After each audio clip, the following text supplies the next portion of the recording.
Anne-Marie is my guest today, and she is the final member of the 14th Perth Corporate Rumble crew, heading for the Perth Crown Towers on March 28. Special thanks to the Pearl Recruitment Group, a major sponsor of today's guest. And as always, Gobsmack Sports Mouthguards, MVP Real Estate, FMR Building and Construction, Brightside Live and Studio 22, all major sponsors of the 14th Perth Corporate Rumble. We're back. Oh my God, what a start. Again. What a start. I know. Leaving the best for last, I think. Anyway, Tell me about this photo from September 2013, because I definitely knew that wasn't you on the left, but on the right. We look very similar though.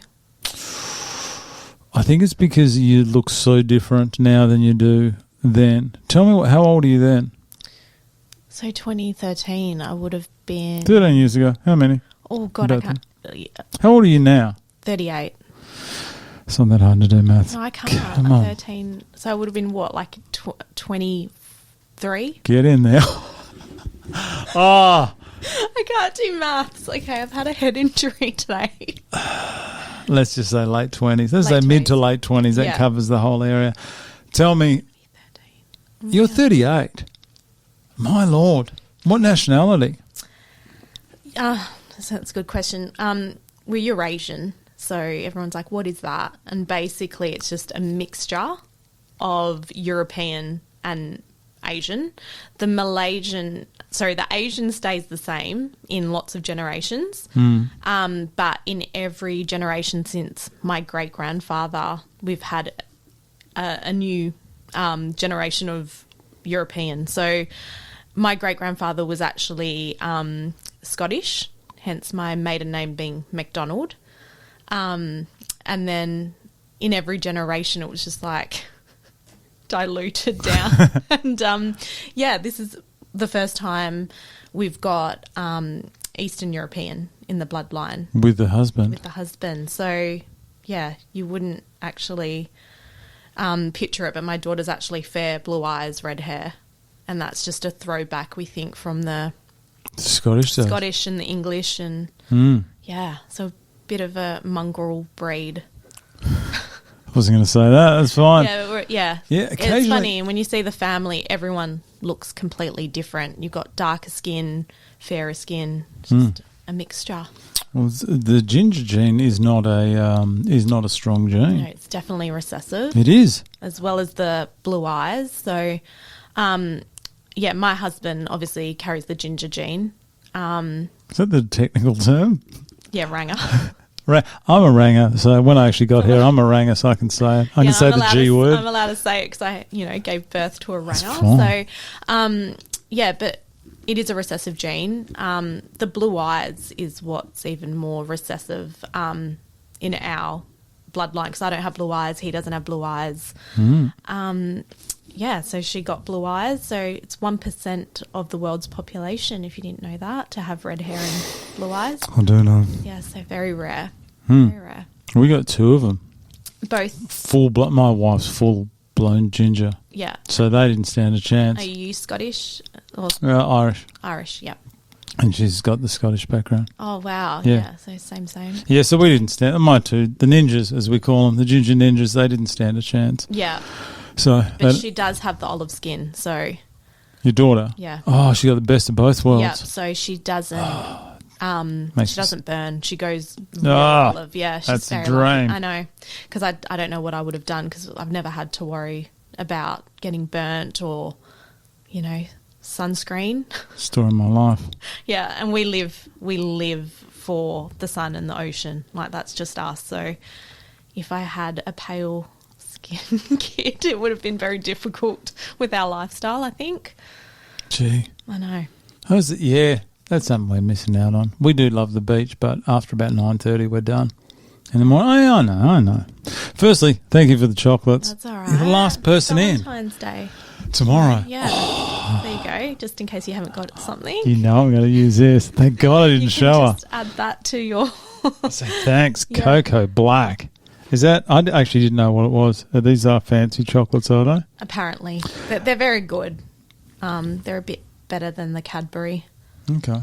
bit more Thank you very upmarket. much. Yeah, so let me know how you like it. Better Hopefully you've got than no allergies. No. No. Allergies? No. Allergies to Valentine's Day? No.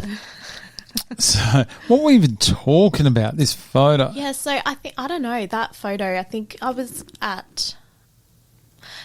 just in a very unhealthy stage of my life. Partying? Yeah, partying and just not looking after myself. I don't know if you've done your research, but... Oh, I've done research, don't you worry. Yeah, so prior to that photo, I was dancing a lot. Perth Glory? Oh, no. Oh, yeah. How did you find that? It's amazing what I can find. I found someone's, not from your crew, but the crew before. I found their MySpace page. Oh, the gold that was in there. Absolute gold. It's fantastic. Some of the worst music. MySpace? Like, I don't even know where that is. Couldn't. The thing was, I was searching a lot. Anne-Marie Radosevic. Oh, so close. Yeah. So close. It's and then hard. I'm not even saying it properly, to be honest. It's like Radosevic. Radosevic. Yeah. Nice. And I realised it was too late. I'd committed. I realised that I should have been searching Anne-Marie McDonald. And then I did some searching on Anne-Marie McDonald, but I put an E after the Anne. No. You know what? It caught me off guard. I just wasn't prepared today. It's a difficult one. You have to... Some more time. Yeah, some more put in time. the effort. It's not an easy name. Anyway, so you were dancing?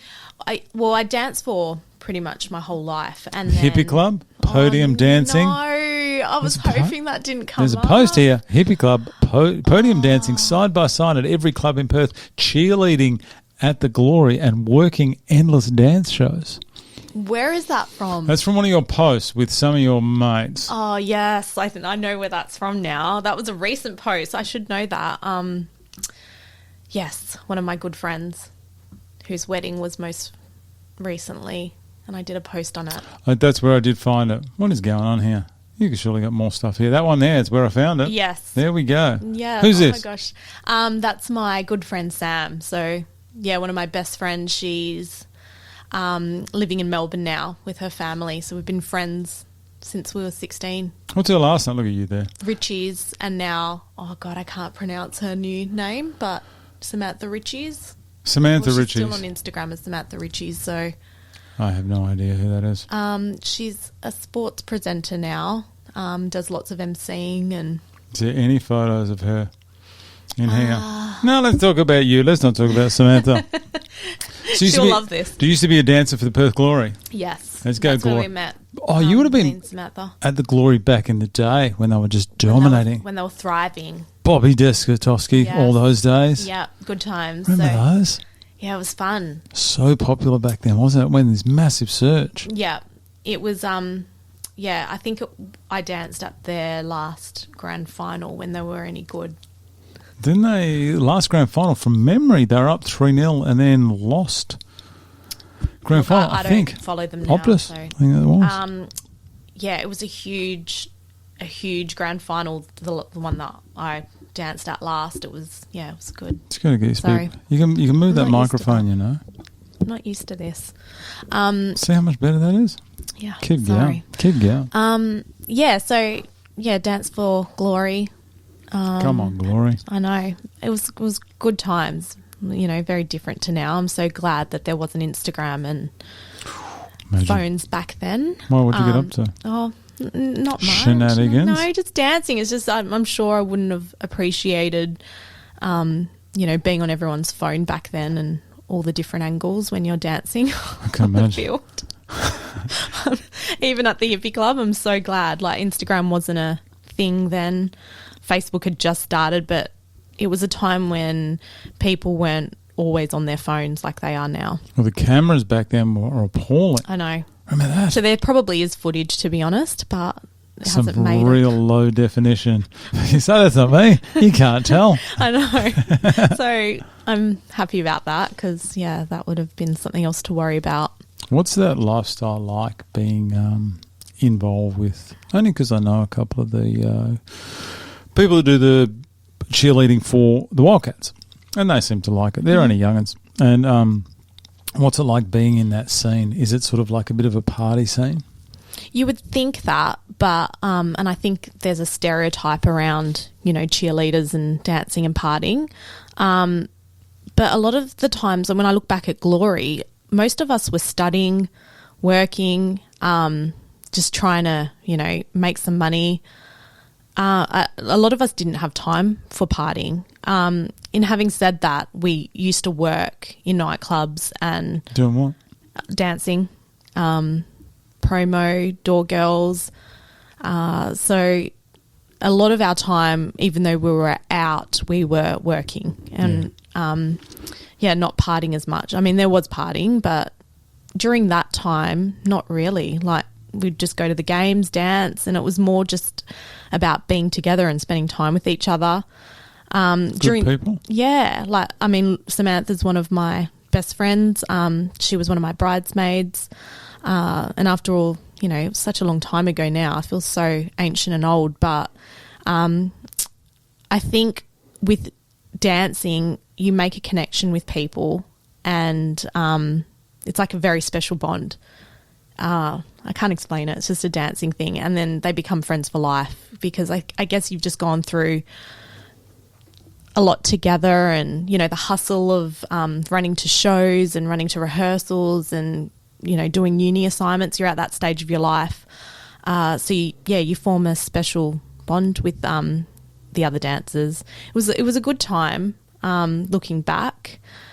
But, yeah, glad it's over as well. Is it very different from, I guess, what the general public think you do? Because I'm not saying it's got a stigma attached to it, but it just seems like I don't think they realise what goes on behind the scenes. They think you just rock up, do a couple of dances and you leave. I can only understand the amount of work that goes into it. Yeah, I think with Glory, we pretty much had to be there for the whole day rehearsing. Starts at about, someone told me it started about 2:00 for an evening game. Yeah. Like, you're there for hours. Yeah. Jesus. And getting paid very little. But, I think a lot of us were there just for the fun of it. Even though we're working, we're also exercising and, being with your best friends, just having a laugh and enjoying ourselves. So, you did get paid little, but we just loved being there. Would you recommend like I was it? kids then. Would you recommend it? If you've got a daughter, haven't you? Yes, I do. And she's a dancer too. I can see that there. Number 3. Yep. Should be number 1 in my book. Now, your daughter loves dancing. I was informed last year about what goes into young children's dancing, the costs, the costumes. Yep. The cost. Everyone talks about the cost. Yeah, it's a lot. Tell me about it. My husband loves that. Look, I think being a dancer myself, with everything, there's, unhealthy parts of dancing, and there's also very healthy parts. The positives are you become disciplined. You have to be on time. You have to be well groomed. You have to put in the effort, especially where she goes to dancing. They're very big on that. And I think that little girls need structure, and they need to, be accountable for themselves. So she gets herself ready. She makes sure that her hair has to be, all nice for ballet. And I guess she gets a level of responsibility. So that, that's a good thing about dancing. I guess there's always an element of negativity. There could be body image issues that could occur. But I think that comes down to, as her mum, guiding her through that, you know what I mean? And reinforcing, I feel like I'm going off topic here, but reinforcing that, yes, you need to be well presented, but you're perfect the way that you are. And you don't need to change anything or be like someone else. You just need to be who you are. And, I think with anything, there's negatives and there's positives. I highly encourage dancing. I would not encourage her dancing in a nightclub, that's for sure. Firstly, I'll come back to that nightclub dancing thing. But I didn't think about that before. It's teaching him discipline and structure quite early. It's got to be positive. That's what I'm saying. It's definitely a positive. She knows she has to be at dancing at a certain time. She's one of those people. She's one of those people that is on time and can be disciplined, like clean room and all that kind of stuff. Is she very structured like that? She's a bit of a wildling. Sorry. When she chooses to, she loves having everything neat and tidy and wants to be on time, but it has to be her choice and on her terms, which can be quite difficult as a mum. Sure you won't like that. No. I feel like, I'm getting a bit of karma, but she, she is showing signs of responsibility, and I think that comes from the structure of dancing. Like, she knows that if she gets to class late, she's going to get in trouble. No one else. It's not going to be mum. It's going to be her. And I think with Miller, she's just a wild child, so she needs structure and discipline. She just needs that, and that's what I get from dancing 3 times a week. Let's go back to nightclub dancing. Oh, no. Go on. I won't pull up any photos. Oh, look. If you don't want to talk about nightclub dancing, you don't have to. No, I don't mind it. I just wouldn't want... I don't think anyone would want their daughter working in nightclubs. How do they treat you? I was treated... I guess like it's a different generation again, where I think when I was working in nightclubs, it was kind of okay for like, you guys to like grab your ass when you walk past, or it was more tolerated then. In this generation and in this time, I think everyone's more aware that girls shouldn't be treated like that.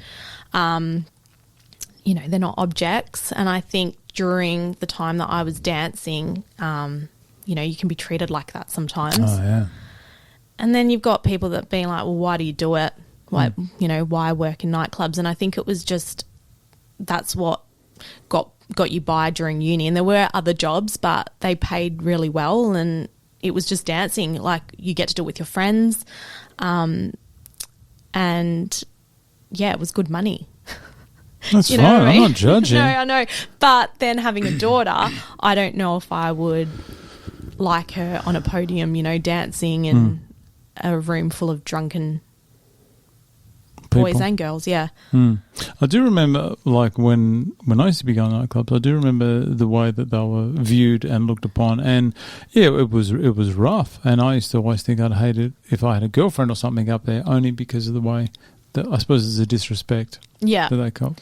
But then I guess it gives you a certain type of resilience as well. Getting up there and just having confidence and just understanding that people are just drunk. It's not that deep. It's not an excuse. I know, but it's very, very rough environment. Yeah, that having a daughter makes... It's funny because you go through, I think, stages in your life, and then it's not until you have a child that you look back and you see things very differently. Oh, yeah. You know what I mean? Until you become a parent, you don't see things through... You see things through different lenses, and that's just how it is. How old is your daughter now? She's 7, going to be 8 in April. Do you realise, this is something that I refuse to come to terms with, is that in 10 years, she's going to have a licence. I know. 11 years, drinking, out, frolicking, partying. I know.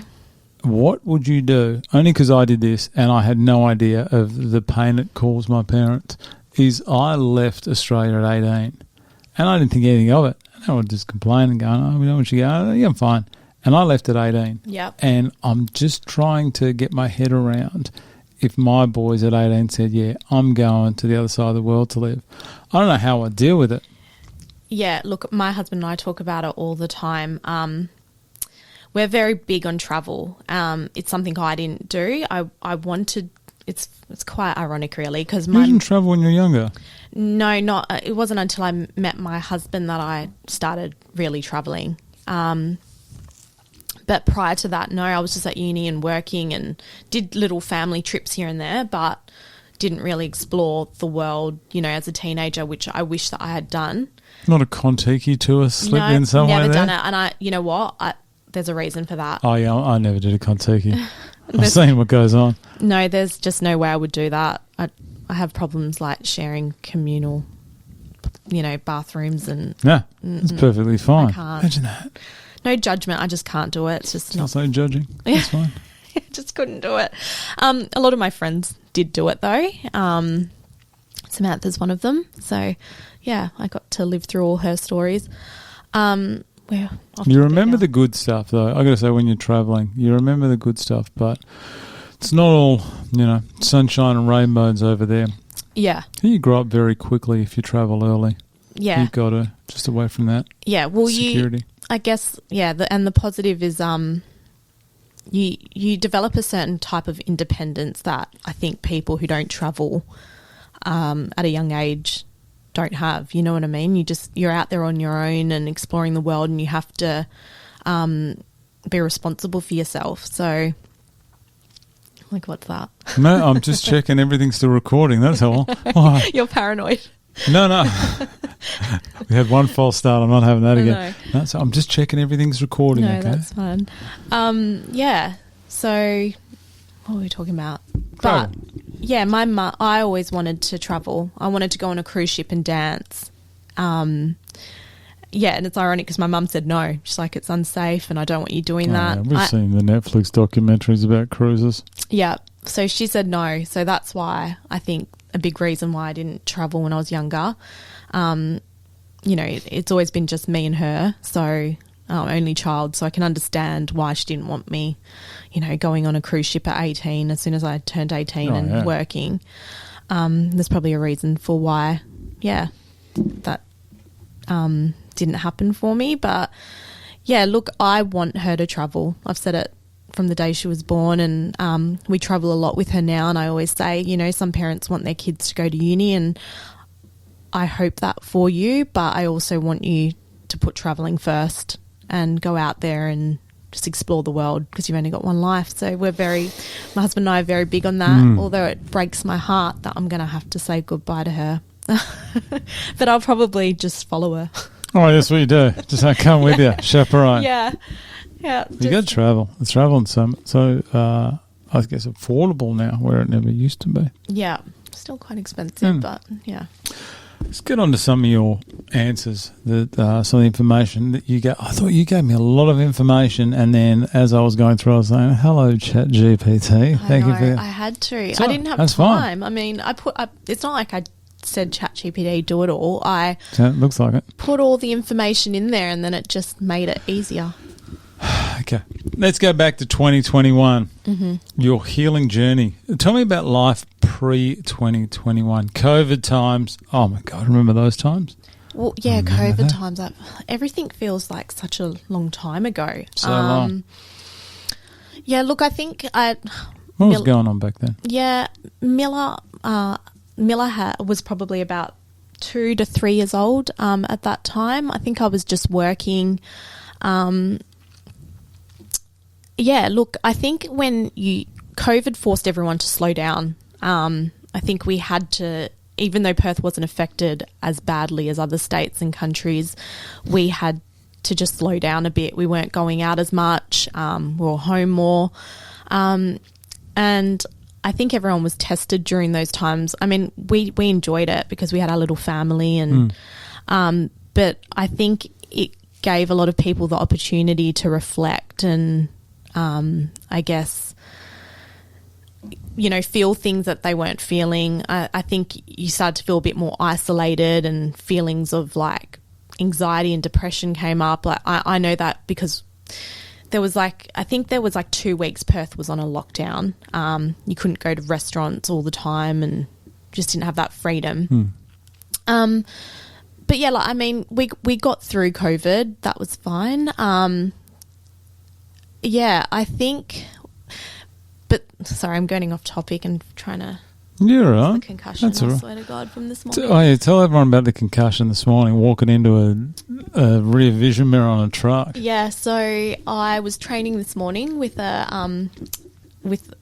doing boxing, and whereabouts? Just a guy in Hillary's. He's a trainer from London, and he lives very close to me, which is convenient. So just went in there for half an hour to do some cardio and hit the pads. And a girl actually who was before me left and she hit her head on the side mirror of the truck. And I was actually thinking to myself, how could she not see that? Because it was so big. And then I finished training, packed my bag and was saying goodbye to everyone, have a good weekend, and just turned my head and slammed right into it. Exactly the same. And honestly shattered my jaw. Like, when did you hit yourself? Here, but my whole jaw was like shaking. Yeah, and I think I've got a little bit of a concussion because I'm not thinking straight, but that's okay. Got to get used to it. There's a fight coming up. Jeez. I don't know if you can condition your chin to be able to take punches. Yeah. Imagine that. Oh, anyway. So where were we? What were we talking about? Pre-2021. Do you think people are better after COVID? Because there was this time there where everyone's saying, I can't wait for COVID to be finished because everyone's put everything into perspective. Everyone has their priorities now, and when this is all over, there's going to be a positive change. How do you think things have gone since COVID? Yeah, I think people are just realising how quick things can get taken away from them, and it put a lot of things into perspective. I know that, we've never been like this, but we hear people say, like, we're going to go on that holiday, after this, after that. And then I think COVID came and options were taken away. So I guess people weren't putting that holiday on hold after COVID. They were just getting out of there and experiencing the world. I think there was an element of like a lifestyle change. I feel like a lot of people became more active after COVID, and a lot of people work on their mindset. And it's a huge change, isn't it? Yeah, I mean, it's just such a culture now. Everyone's working out and wanting to eat better and wanting to find the best supplements, and it was never like that 10, 15 years ago, which is great. I think for me, it just brought out a lot of things that were underneath the surface. I think when I slowed down, things come up to the surface that you've been suppressing. Oh, story of my life. Yeah. That's all I do. Just push it down. Yep. It will come back up. It does. Yeah. And I think during COVID, I just had my daughter, and I'm a very positive person in general. Like, I have noticed that. Yeah. Always glass half full. Someone said to me once, the glass isn't half full, it's full, but it's half water, half air. Oh, how's that? Yeah. That's quite positive. Yeah. I think that's nice. I'm going to use that, pretend that's mine. Yeah. Keep going. But then, it just made me, I guess, look into, as much as I was positive, I would still get triggered at things. I would still get anxious over things. I would get upset over things. And I was like, why is this happening? Like, why am I feeling these things? If someone says something, why do I take offense to it, or I get sad about it? Or, and I don't know what it was. I think it was just being a mother. I come back to that, but I just wanted to be the best version of myself. And it was just like this point where I knew I had to, dive deeper into understanding why things were affecting me. And it was kind of like this instant change. And I just started working on myself, and it just started on this healing journey that hasn't stopped. Yeah. That's interesting. Yeah.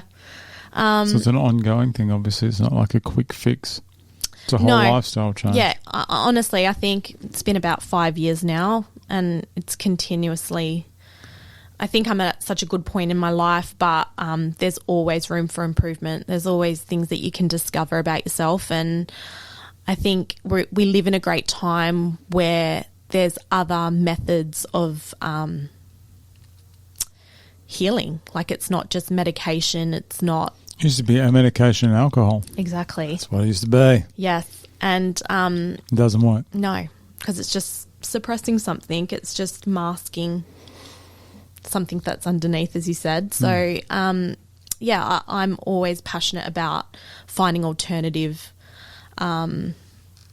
methods of medicine and holistic medicine, and I'm open to anything. And I just feel like knowledge is power. So the more that you open your mind to different things, the more you learn and see things in a different view. Why do you think that holistic kind of approach has had that stigma attached to it for so long? I think people just, look at COVID, people just, I'm going to open up a can of worms here. But talking about the things that people were required to get. Oh, yeah. Don't get me started on those. People just believe what they're being told and they don't question it. They just believe that, doctors and, other, psychologists, whatever, like they think that they have the answers, and I'm not saying that all psychologists and all, psychiatrists don't have the answers and aren't necessary, but I think people just take, they just believe what they're being told and they don't question it. Yeah, sorry. It's very slow today, very slow today. I do know what you mean, because I suppose you can look at it the same way as how, when you're growing up, how you looked at people like doctors or like police. Yeah. And then you meet someone who is a doctor or a policeman and you go, oh my, how the hell is this person looking after me? Yeah. I think we just think that if you're in a profession, you have to be at a certain level. But it can go anywhere. It can go in any profession. There's actually very good and there's also horrific. Yeah. But this is dangerous in the medical industry. Yes, it is. And how much of it do you think is with things like holistic medicines and lifestyles? Is it not promoted because people can't make money off it? 100%. Ah, yes.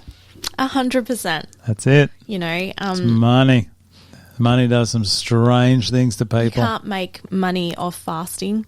If people choose to fast and rejuvenate their stem cells through 24-hour fasts, who's going to make money off that? No one. No. It's all about money. Yes. And as a society, we're putting more and more importance on money. 100%. Especially with the social media. Yeah. I'm going to bag social media again. But what that shows us, and reality, two different things. Yeah, exactly. Or not all the time. Not all the time. A lot of the time. I know. Must be my feed. I looked at some weird things.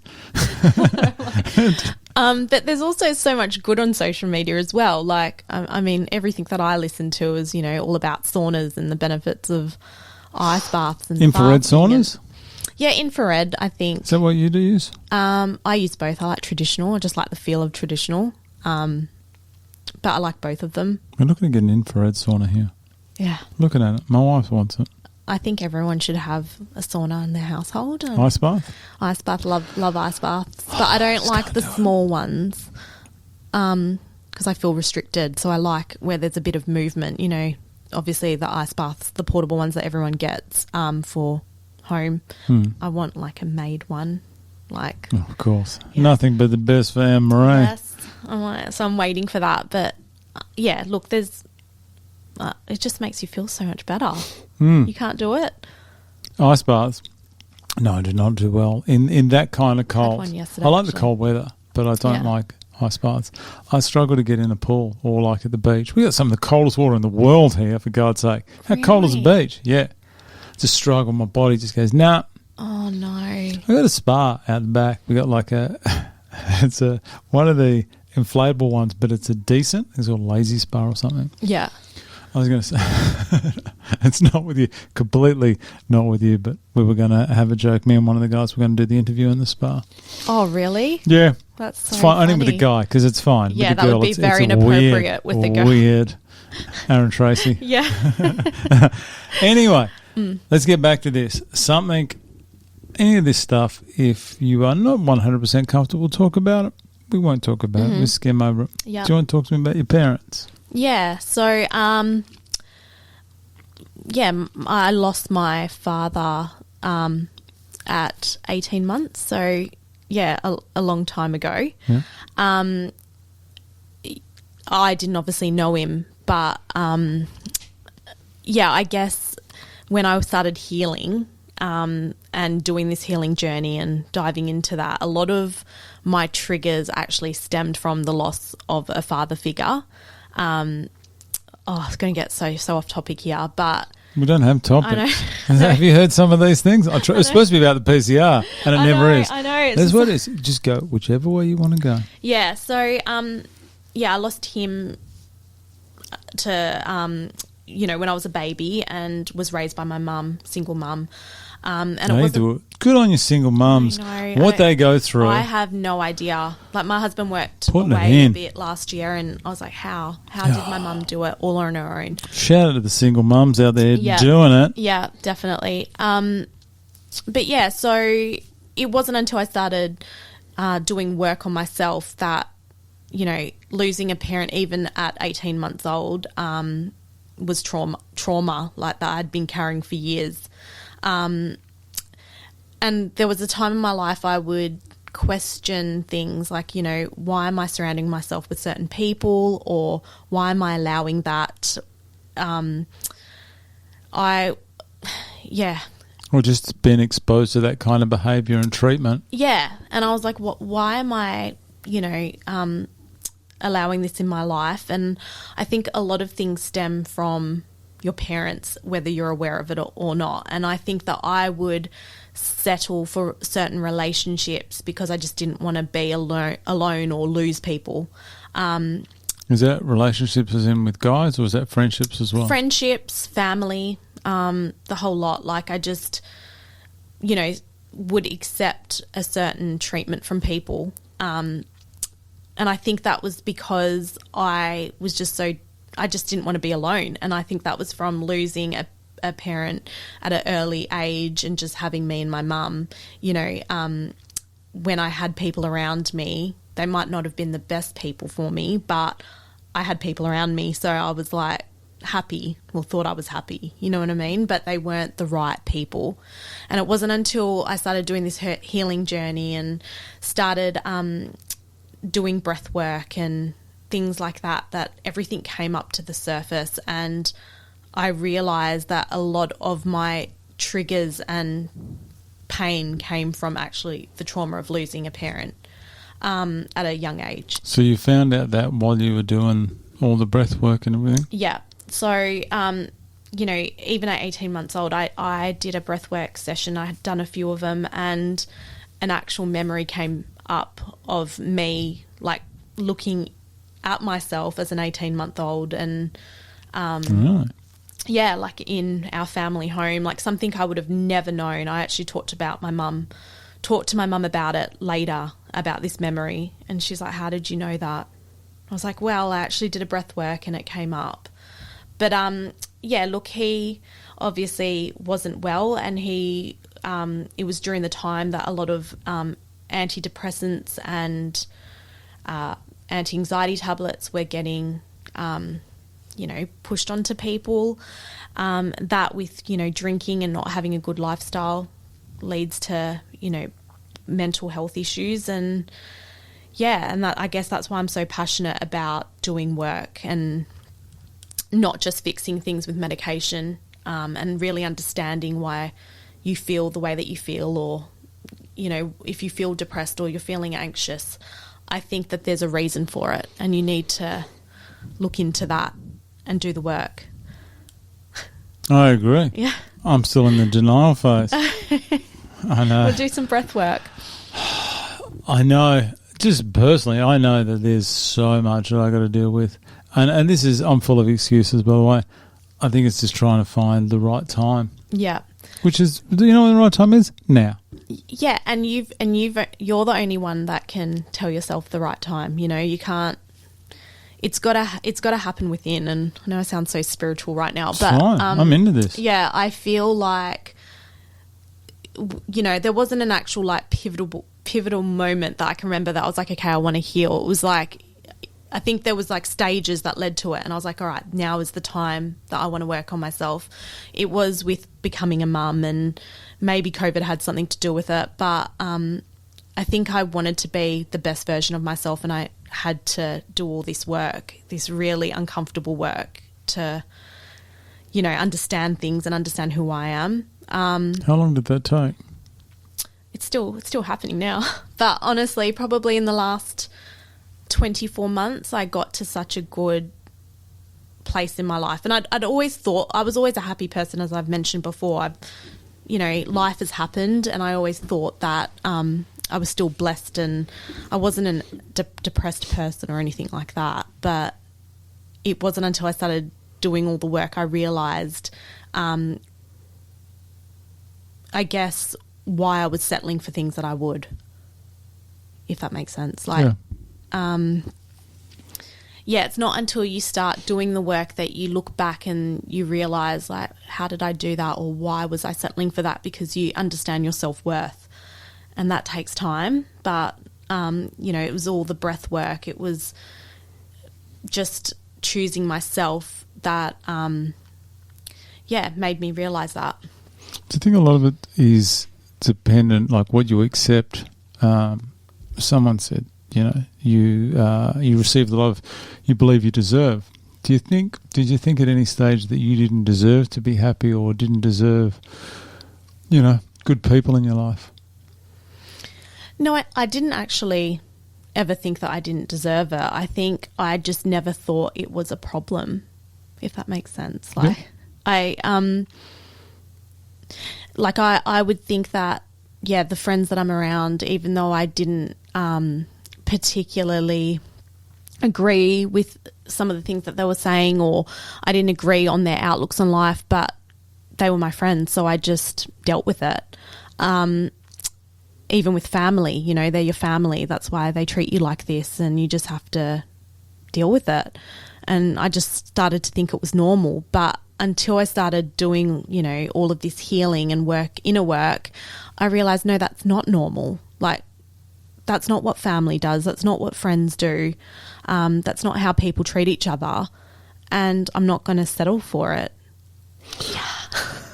Good on you. When you had to have that, say, call it a friendship cleanse, how did that go? Did you have the conversation with the people, just saying, listen, you're a bitch, I can't... No, did you say, I can't, I need to almost break up? No. So what would happen was when I started to understand a bit more who I was and appreciate my worth, I would just not settle for things. So if there was a conversation and, I'm a very passionate person. If I gave my opinion and someone didn't like it, I wouldn't back down, where before I probably would have. And that's not being arrogant or not empathetic towards other people. It was just if I didn't like something, I wasn't going to do it anymore. And if something didn't sit right, I wasn't going to keep my mouth shut. I was going to say it. And unfortunately, when I started giving opinions or setting boundaries, I started losing people rapidly. And at one point I was like, there's something wrong with me, because I'm obviously the problem. But it wasn't that at all. It was just that I wasn't aligned with people anymore. And I knew what I wanted out of life, and they weren't giving it to me. And, so you start to feel like you're an issue when you set boundaries and when you understand yourself a bit better. But you realise it's just because they're not your people, and you have to find your people. You have to find them. Yeah. And people just don't like...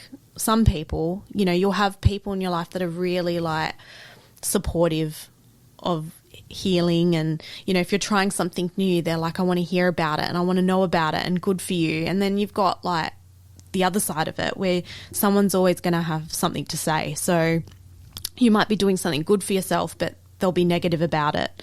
Do you think it's a jealousy thing?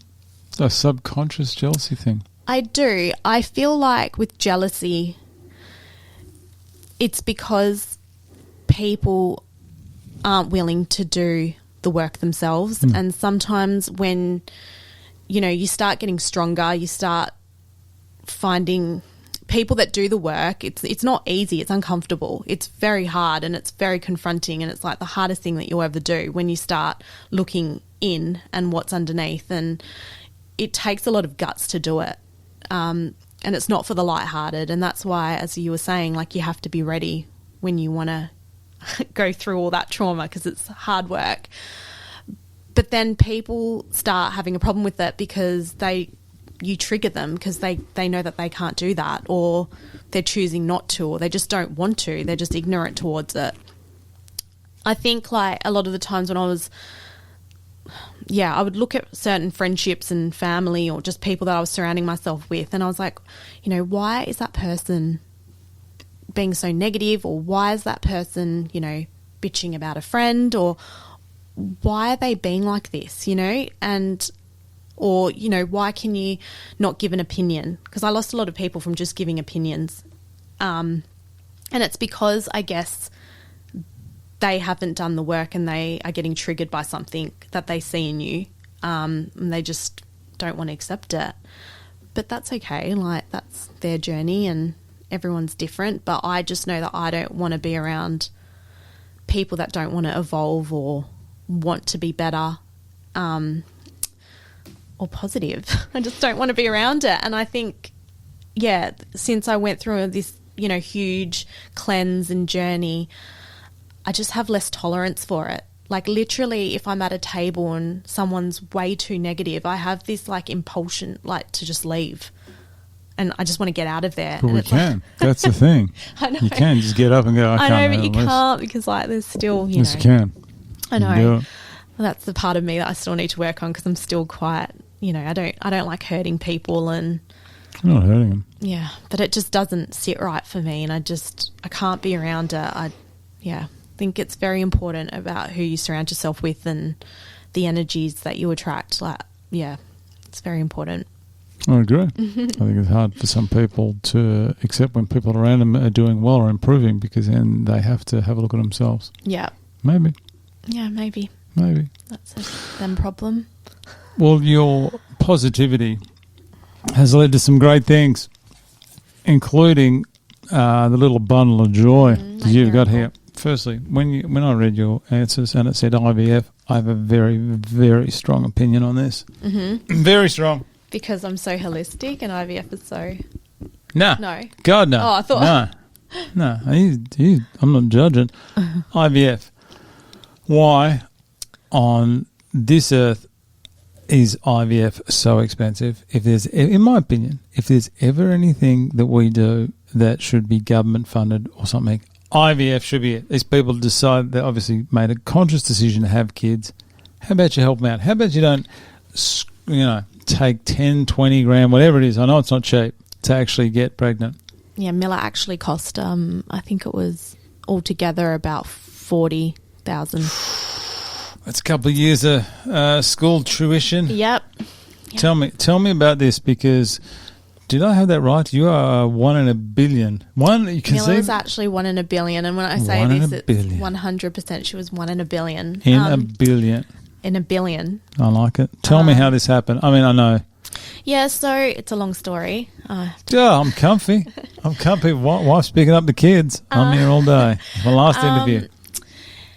Yeah, look, when we got married, we were not in a rush to have kids. What's your husband's name?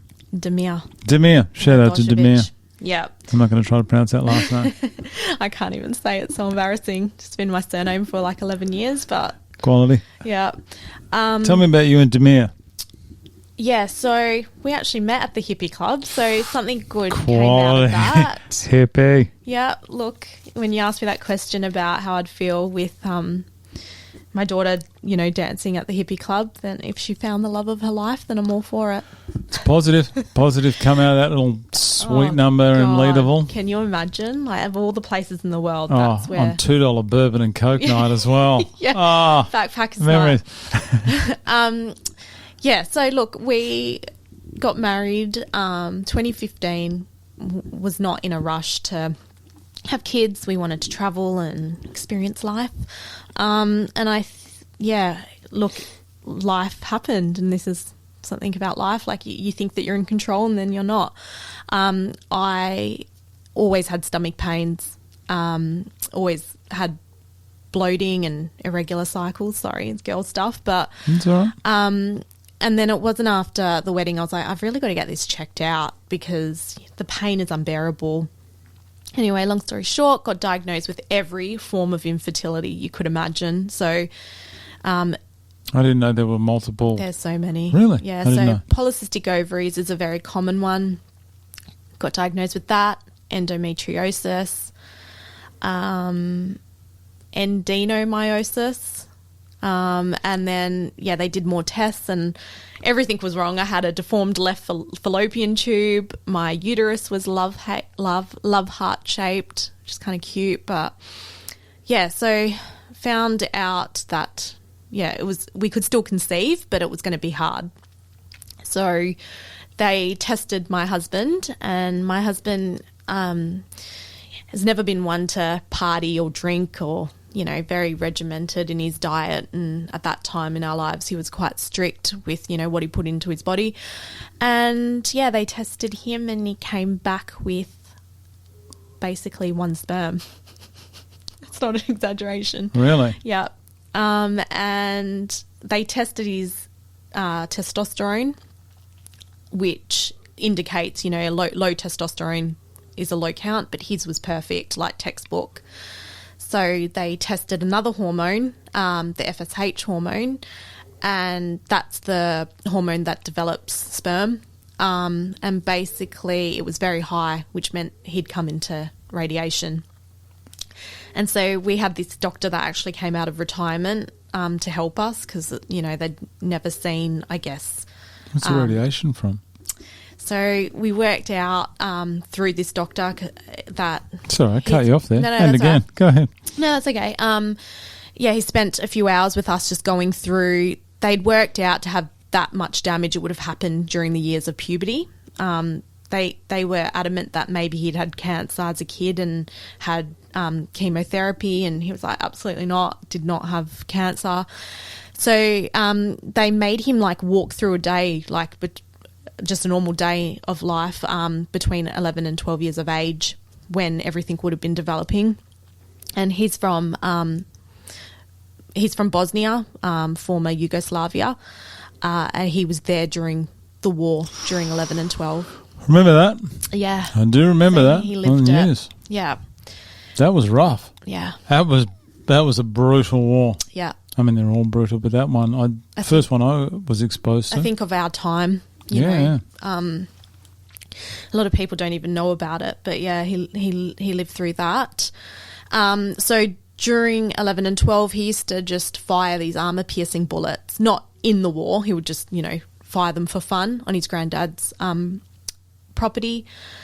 And they did some research into those armor-piercing bullets, and they actually release radiation.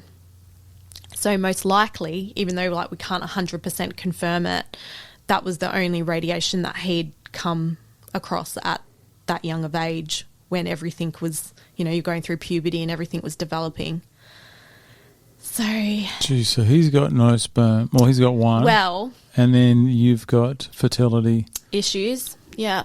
So just newly married and, both want kids? Yeah, we always wanted kids. I think that was never a question. I think it was just when. But this just made us, want it even more. And it's funny when you look back, things happen. I don't know if I'd ever had that desperate urge, if I didn't go through this. But once you can't have them, you want it so much more. Yeah. All I wanted to do was be a mum. And then, so the Western medicine, she's obviously here. So very thankful for that. But they were like, we can't do IVF if you don't have sperm. You're going to have to use a donor sperm or adopt, but we can't do it. It's too risky with 1 sperm. So we were completely defeated. It's looking back, I don't know how we got through that time because it was just the most painful thing I've ever experienced.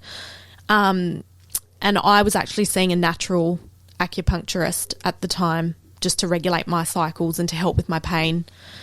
And I went in there crying, completely defeated, said, don't even worry about it because we're never going to be able to have kids. And he just said, give me 6 months to work on you and your husband. And if you can't do IVF in 6 months, then you guys just have to start preparing yourselves for a childless marriage. And for 6 months, we gave it everything we had. We listened to him. We were doing acupuncture twice a week. We were on stem cell tablets. We were taking his tonics that he gave us. We were doing everything. And at the same time, we were sperm banking. So my husband would go in and do what he had to do. We didn't know if there was anything there, but we were doing that. And then in six months later, we went to it was actually a new form of IVF. It was called in vitro maturation, where they take my eggs out and they grow them outside of my body. Very complicated, just because I couldn't handle all the hormones. And then we went and did that, and they were like, you know, you guys are a young couple, this is too risky, like it's not going to work. But we were like, look, it's now or never, we're just going to give it a go and see what happens. And I went in and they got 18 eggs. He went in the next day and had 18 sperm. Like 18 completely. And we were so excited, we were just so happy, and, you know, because that was a big result. Oh, yeah. But only 4 fertilised, and then only 1 became an embryo. And we froze that embryo for 6 months because I just was not ready to transfer it. I think it was just such an emotional roller coaster that I was like, I need to prepare myself mentally again to do this next stage, because, you know, the nothing's guaranteed, and our chances were very low with just 1. So, yeah, 6 months later, I had my 30th and transferred that 1 embryo. So you carried it? No, they freeze it. Oh, yeah. Yeah, so Okay, she stayed in Claremont at the hospital there, and she was frozen. And then, 6 months later, I had my 30th, came back and transferred. 2 weeks later, I got a call and they were like, you're double pregnant. Like, it's most likely twins. Hang on, this is still all in the lab in Claremont? Yeah. So then 6 months later, I went in and transferred her into my body. Okay, I was going to say, so you carried the... Yeah. Okay. Yeah, carried, had a pregnancy. And then it's very complicated, like this whole journey. But, and then 2 weeks later, after they had transferred the embryo, they called me and they're like, you're pregnant. You're actually very pregnant. It's double. It's most likely twins. Will confirm at the 7-week scan. And that was like a normal pregnancy from that point. It was like everyone else. You confirm the heartbeat at the scan. How nervous were you? So nervous. But it was just such I can't explain how it was. You were nervous and you were stressed, but then you were so hopeful and happy and grateful. You know, it was just everything combined into one. Did you tell anyone? Only my mum at that time. I didn't want the pressure of people asking me, did it fail? Did it work? You know, I wanted to keep it private. And then, I was like, okay, from going to have no kids, it's going to be twins. But at 6 weeks, I had a hemorrhage. So I had a bad hemorrhage, and I lost one because there was only one heartbeat when we went to the hospital. How was that? To be honest, I thought that I'd lost both. So when I heard that heartbeat, I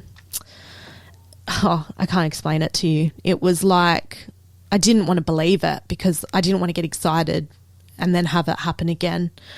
And I had a difficult pregnancy till 20 weeks. I had to go to St. John of God, Subi, every Friday just to make sure that the heartbeat was still there, so I wouldn't know from Friday to Friday. Who was what's the doctor called? Dr. Love. Is that what his name was? Yeah, so my fertility, they're amazing. My fertility doctor was Dr. Hart. And so you got Dr. Hart and Dr. Love. Yeah, and my obstetrician was Dr. Love. Obstetrician, that's the word I was looking for. So she was made with heart and love. That's all you want. So it's a bit of love. I know, on Valentine's Day, coming up, just a bit of love and heart. It was a crazy journey. And now, after the 20 weeks, everything was smooth sailing, and she's here now, and I forget that. Forget the pain. The pain, because it's a new type of pain. Oh, but no, she's definitely a miracle. It's weird, isn't it, that you go through so much, but it's all worth it. And that's what, I don't know, it's really weird because my husband and I, there was a point, being a newly married couple and never knowing if you're going to have kids and having the option so limited. It was such a journey, but I am so grateful we went through that because it tested our marriage and we came out of it stronger. And even when I look back, it was the most painful time, but we were the happiest. And I honestly mean that. It was just us two, against all the odds, and we were just getting through it. And I look back at that and I'm so proud of it. And it's just a good life lesson. Like, life is always going to throw you these challenges. Like, no one gets out of it without some sort of pain and struggle. But when you get through to the other side, it's magical. It so much sweeter, doesn't it? It's actually euphoric, you know, like, and you learn so much about yourself, and you meet a new version of yourself, and you feel more powerful, and you're just resilient. And yeah, that's why, as much as when I go through challenges now, I always know that something better is coming out of it. There's a reason, there's a lesson, there's a test. But I honestly believe any setbacks is just bringing you more forward, and you just got to get through it. And I thrive off it. I honestly do. When's the next challenge? There becomes a time there where you go, all right, I've been tested enough. How about G's off me for 5 minutes now? And I think that's where I got, I know we got so distracted, and I think my concussion's actually wearing off now, but I think I'd gone through so much trauma prior to having my daughter that's when it got to the point after I had her, I was like, you know what, you need a realignment. You need to address this. And because I'd just gotten to the rock bottom, you know, with things that had happened to me and losing, I didn't just lose my parent. My father, I lost my stepfather as well in a car accident. So when I was 5 years old. Jesus. Yeah. And then, lost my grandfather after that. And then, lost my grandma to Alzheimer's. So it was all these core people that I was very close to in my life. I lost them quite quickly at a young age. And, it's just, you don't see how that affects you until you're older. So until you go through all these things, you don't realise how strong you are. You have to go through them. You do. Unfortunately, you do. And, nobody, you're talking about Instagram and how everyone has perfect lives and portrays that, but everyone goes through their setbacks, and everyone's got their shit, haven't they? Everyone's dealing with something. Everyone. So, I mean, I'm not looking forward to the next challenge, well, I am actually. PCR. Before we get on the PCR, Are you religious? Are you religious? Yes. Always been? No. It wasn't until I went through my infertility things, my infertility journey. I remember there was one day after finding out about Demir's situation, and I just could not get out of bed. I can remember it was Father's Day 2016, and I just couldn't get out of bed, and I was like, this is it. I'm not going to have a family that I've always wanted. And I remember just crying and just being like, I can't get up. And as weird as this is, maybe it was my own thoughts or whatever, but I heard a voice just saying, I think I said God help me, please help me. And I heard someone just say, well, then get up. And I got up, and then everything just started working out after that. And I've actually, it's such a long-winded story, so I'm just going to give you the short of it, but the acupuncturist who helped us go through IVF and get ready for that, he's religious, and he actually gave me a prayer in Islam, which I'm not Islamic, but he gave me a prayer in Islam to say when I was going through the whole IVF journey, and my husband and I said it every night, and everything started getting better. So I'm very grateful. I'm all about, everyone's religion and respecting it and doing what's right for you. I still say that prayer. My daughter still says it every day, at least twice a day. And I am. I wouldn't say I'm religious. Look, we've been raised Catholic and brought up Catholic. My daughter goes to a Catholic school. But I think I'm a bit more open-minded, and I feel like you don't need to follow a system to believe in God. You just have to feel it. God's everywhere. And as long as you believe in something, I think you'll be all right. I think so. I think it's healthy to have something. Yeah.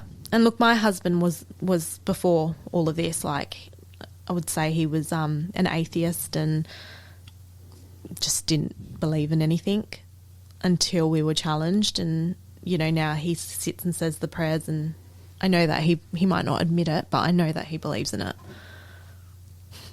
Good on you. Yeah. Just full turnaround. Yeah. It wasn't easy, but... Do you think there's any risk of ever going back? I don't think so. It's only forward? Yeah. Only forward from here. I mean, there's still going to be challenges and loss and difficult people, and you can't escape it. No. Can. But I think... Go on, buy an island. I was island shopping the other day. How nice would that be? Oh, so good. You were actually island shopping. Oh, I was having a look at where the most remote place in the world is that no one can get to. It's this house on this sort of... Keep going. I'll get a photo. Beautiful. I'll get a photo up while you're talking. Oh, goodness. So tell me about something while I'm looking for this photo, because it is amazing, is tell me about, because I do this when I travel, and when I travel to one place in particular, is the grounding. Oh, I love that. It's something where if I go to a particular city, if I go to the UK, when I get out, until I can touch the actual ground, not in the airport, anything like that, but I have to go outside and touch the ground. I don't feel settled until I touch the ground. It's quite weird. Yeah. But you've got you talk about grounding and every single morning. So I have my ocean swim. I have not missed a day for 5 years. I like that. In Australia. Yeah. So when I've travelled, we went to Canada 3 years ago, and obviously I couldn't swim in the ocean there. But we did, immerse ourselves in snow, but I can't live without it. I need that sun, sand, and like ocean water for grounding every single day. It's like a coffee for me. If I don't have it, I'm moody as hell, like agitated. I need to have it. Maybe that's it. Maybe could you walk on the grass? Does it do the same? Or it has to be the water? It has to be the sand and water for me. I think everyone's different. I think, like sometimes if I don't make it in the morning and I get to the beach in the evening, I'll go out and have my coffee and make sure that my feet have touched the grass. Like, I just have to have that That's sunlight in the morning. How many people, though, go for long periods of time where they've never touched the ground? Like, you think you live in a big city, live in the city. I know. You're not going to take your shoes off and stand in the park. That's why I think that, have you ever walked around in a city and actually looked at people like they're not happy? They're not. No, they. But then again, I was the happiest I've ever been when I was right in the middle of a very hostile city. Really? Yeah. I think it was I'm going to mispronounce this word, anonymity. It's where no one knows you. I can't even say the word. Jeez, I'm on fire today. Yeah. It was the fact that I was in a big city, thousands of people everywhere, but no one knew me. No one wanted to talk to me. And I think that that's what it was like for you. I think if you were to live there for a long period, I think you would have been a bit different. I think it was just more the excitement of being somewhere new, and exactly. No one knows your story. No one knows you. I was there 3 years. Oh, okay. I just opted not to make any friends. I just want everyone to leave me alone. This is the house here. That's beautiful. How good's that? It's in Iceland. It actually reminds me, do you do a lot of travel in WA? My wife is a country bumpkin. My wife is from the country in WA, and she loves it. And you know what? It's not for me. I know. I feel like we're polar opposites here. We get along though. We're not blowing. No, I don't have a drama with it, but I think it's because I don't know what it is. I don't know. It's There's me. some trauma It is. There's always something lurking underneath that affects your decisions. I think it's because it's so far to get anywhere, and it's always my responsibility to get us there safe. That's what it is. I'm just like, you want to go to Carragini or something. Oh, yeah. Yeah, that's good. We've been to Carragini. But I just think, well, it's 16 hours of driving that I got to do, and I don't want to do. She's asleep in the passenger seat. Yeah. The boys are either on their switch or passed out in the back. Yeah. It's my responsibility. I don't need that shit. Yeah. You're like when the boys can pack the car and you just need to sit there and maybe then you'll go. Oh, I don't trust anyone to drive. Oh, no. It's not my thing. Anyway, Yeah. So tell me about now. not We've here to talk about your trauma. so much. No, but that just- picture actually reminds me of a place in Denmark, WA, where the country meets the ocean, and there's a house. My husband always talk about it like if we win the lotto, we're just going right to that house and we're just going to say, can we please buy it? We'll give you anything because it's Anything? beautiful. Yeah. Let's have a Still look. Point this thing out. Oh. Is it near the water? Yeah, it's near the water. It's like on a cliff and they've got like, it's actually magical. Wait, is that? It actually could That be. one? It might not be. That thing? I think I've told you the wrong thing. I think it actually is in Yelling Up. Yelling It's up. in Yelling Up. I know that. Yeah, Yelling Up.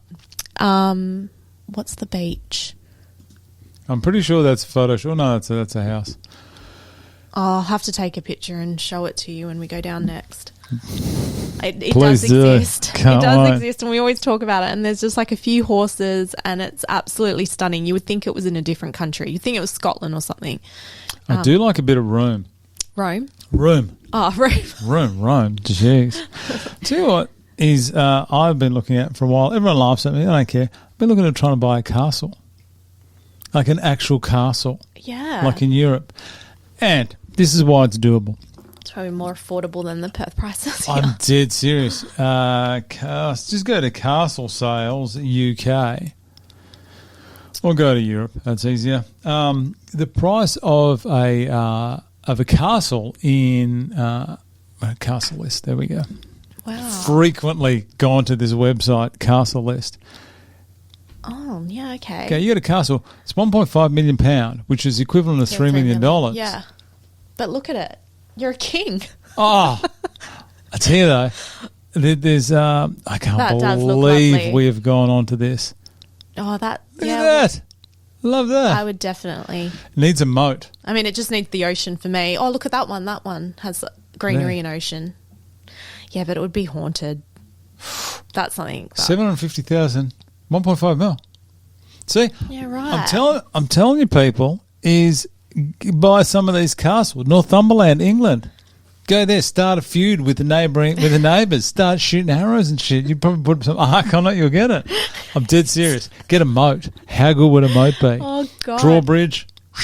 I would put it just up. like Games of Thrones. I'd just put the drawbridge up, lock it, go away, people.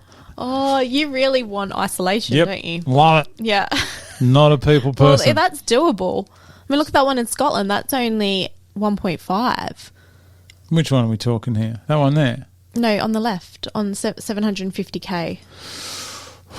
That's good. How did we get on I don't to know. castles? I have Look at this. Glorious castle. Oh, there we go. Oh, that's stunning. Yeah, ocean and... Looks like that is definitely a jail. At one point, that was a jail. Yeah, I can't with all the spirits and... As long as you just respect them, you're fine. Oh. Look at that. don't know. Yeah, I'm just not Wouldn't a want to be people. going to the toilet by myself. Have in a that bedpan castle. in the old Yeah. days. Imagine that. Imagine something the little- broke.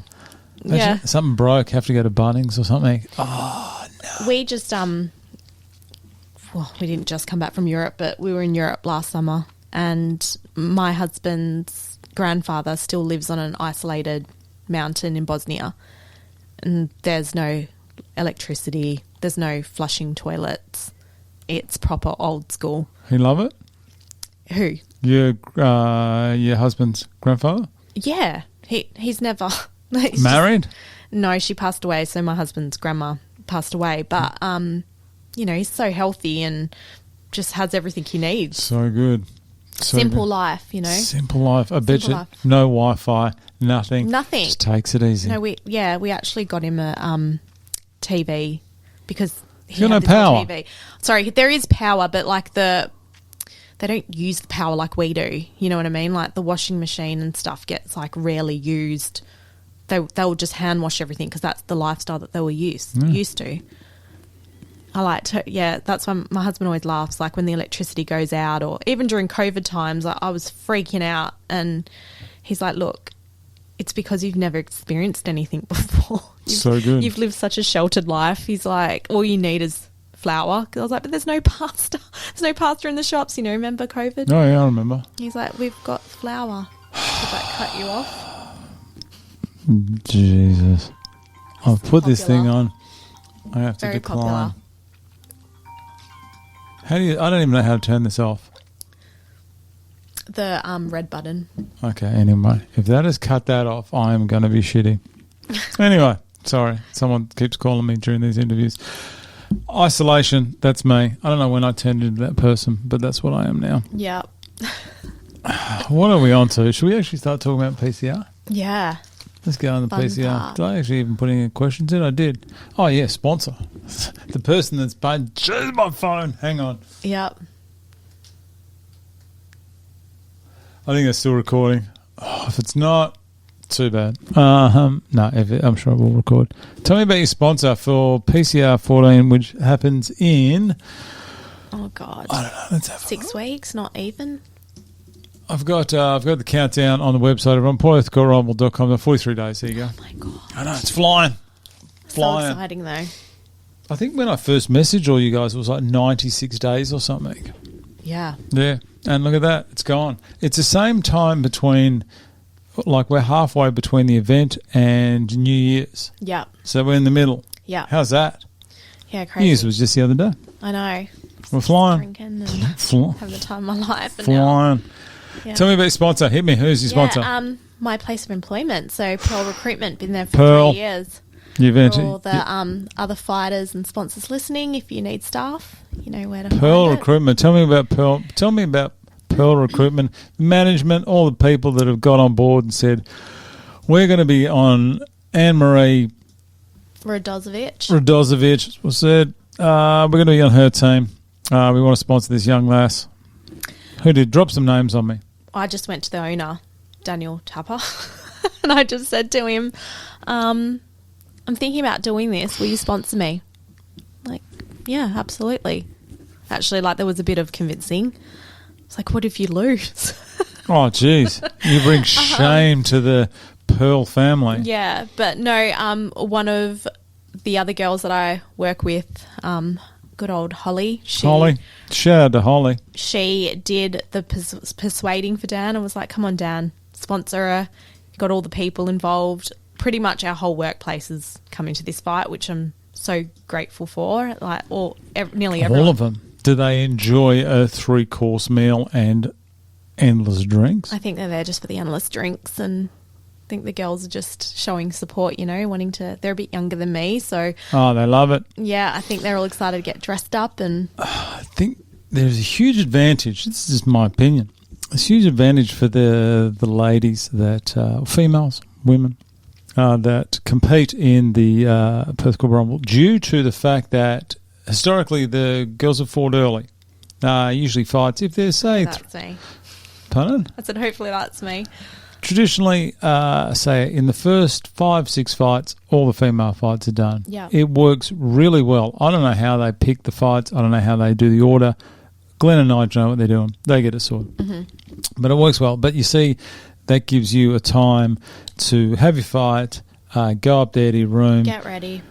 Do your hair. I don't know what girls do, but do that. Get Come glammed back up. down. Get glammed up. You look fine. You can wear your gear for the rest of the night. A couple of the girls did once. Wore the belt round the rest of the night. Have a few drinks. It's up to you. Yeah. I'm guessing that's not you, though. I could see you going up there, doing your Sort of hair. have a shower and, you know what I mean? But then who knows? I mean, I've never experienced anything like it. I might just be like, you know what? I'm staying in this. I don't know.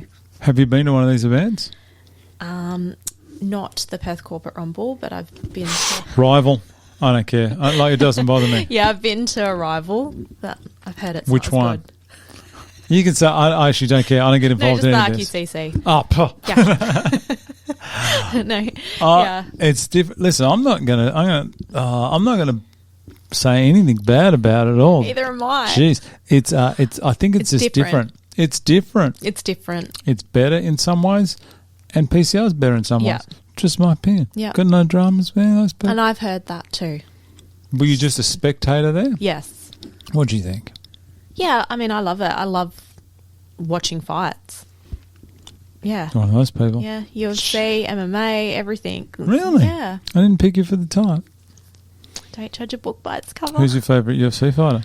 Oh, at the moment, it's Jerry. Prohaska. Yes, we met him in Athens, and he was the nicest guy, and I don't know, just made me love him even more. He gets hit too much, though. I know, but just defend yourself, Jerry. I know, he needs a main fight, I think. You know, I don't know. There's so many. We supported good old Jack Della from Jack WA. Della, good on you, Jack. But I love all the old school ones that don't fight anymore. Yeah. Like George St. Pierre. Just P. Yeah.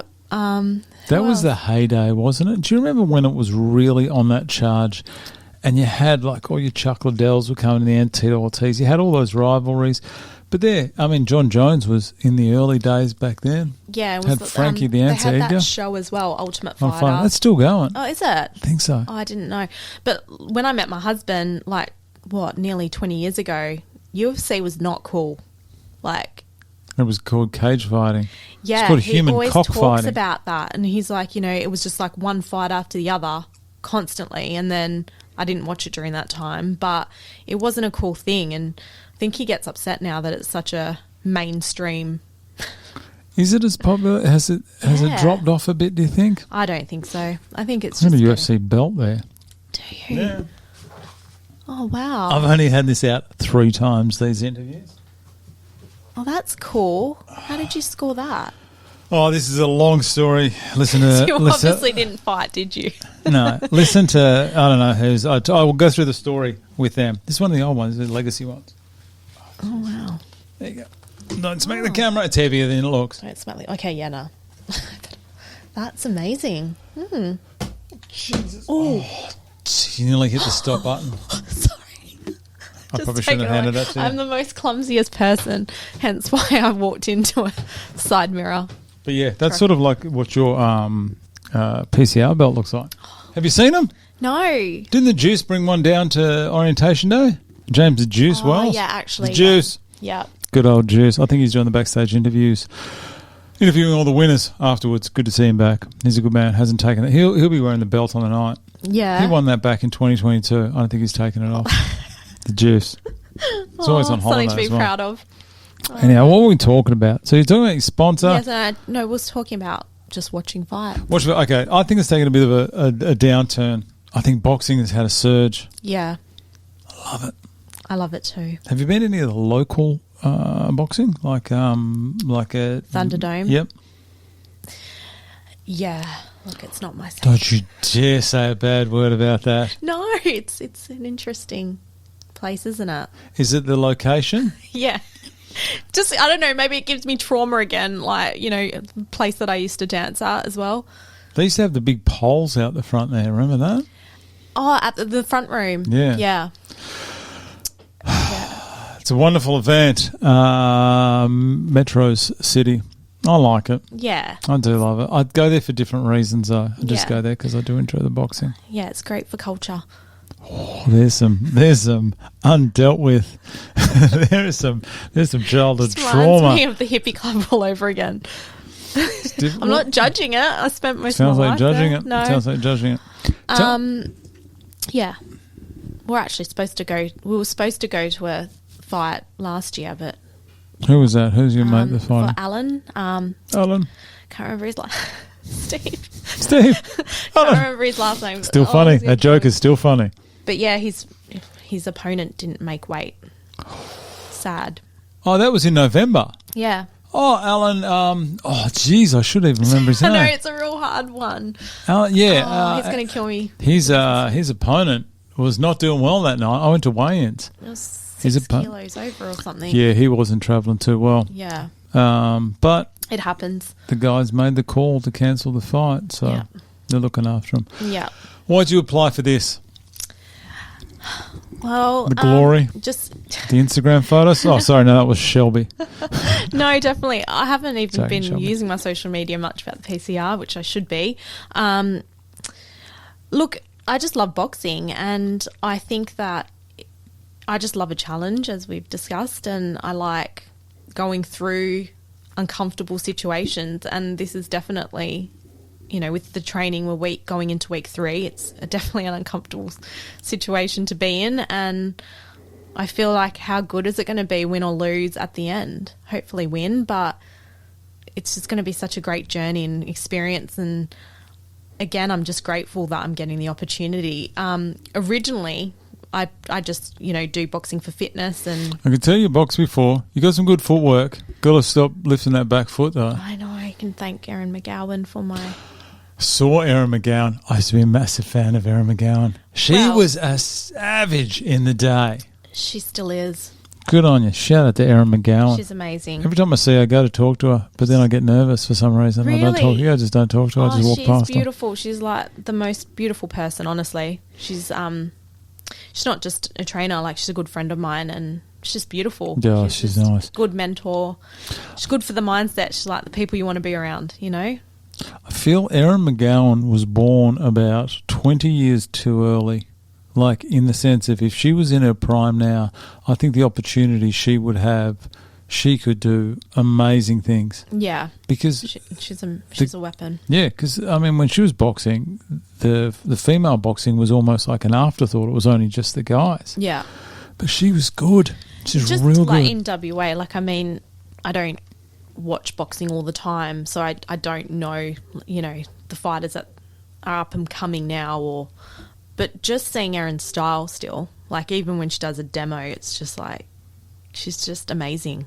I haven't seen anyone that has her, technique and stance. Haven't seen that before. No, that just came from years of training, didn't it? Yeah, she's born for that. She can probably still hold her own.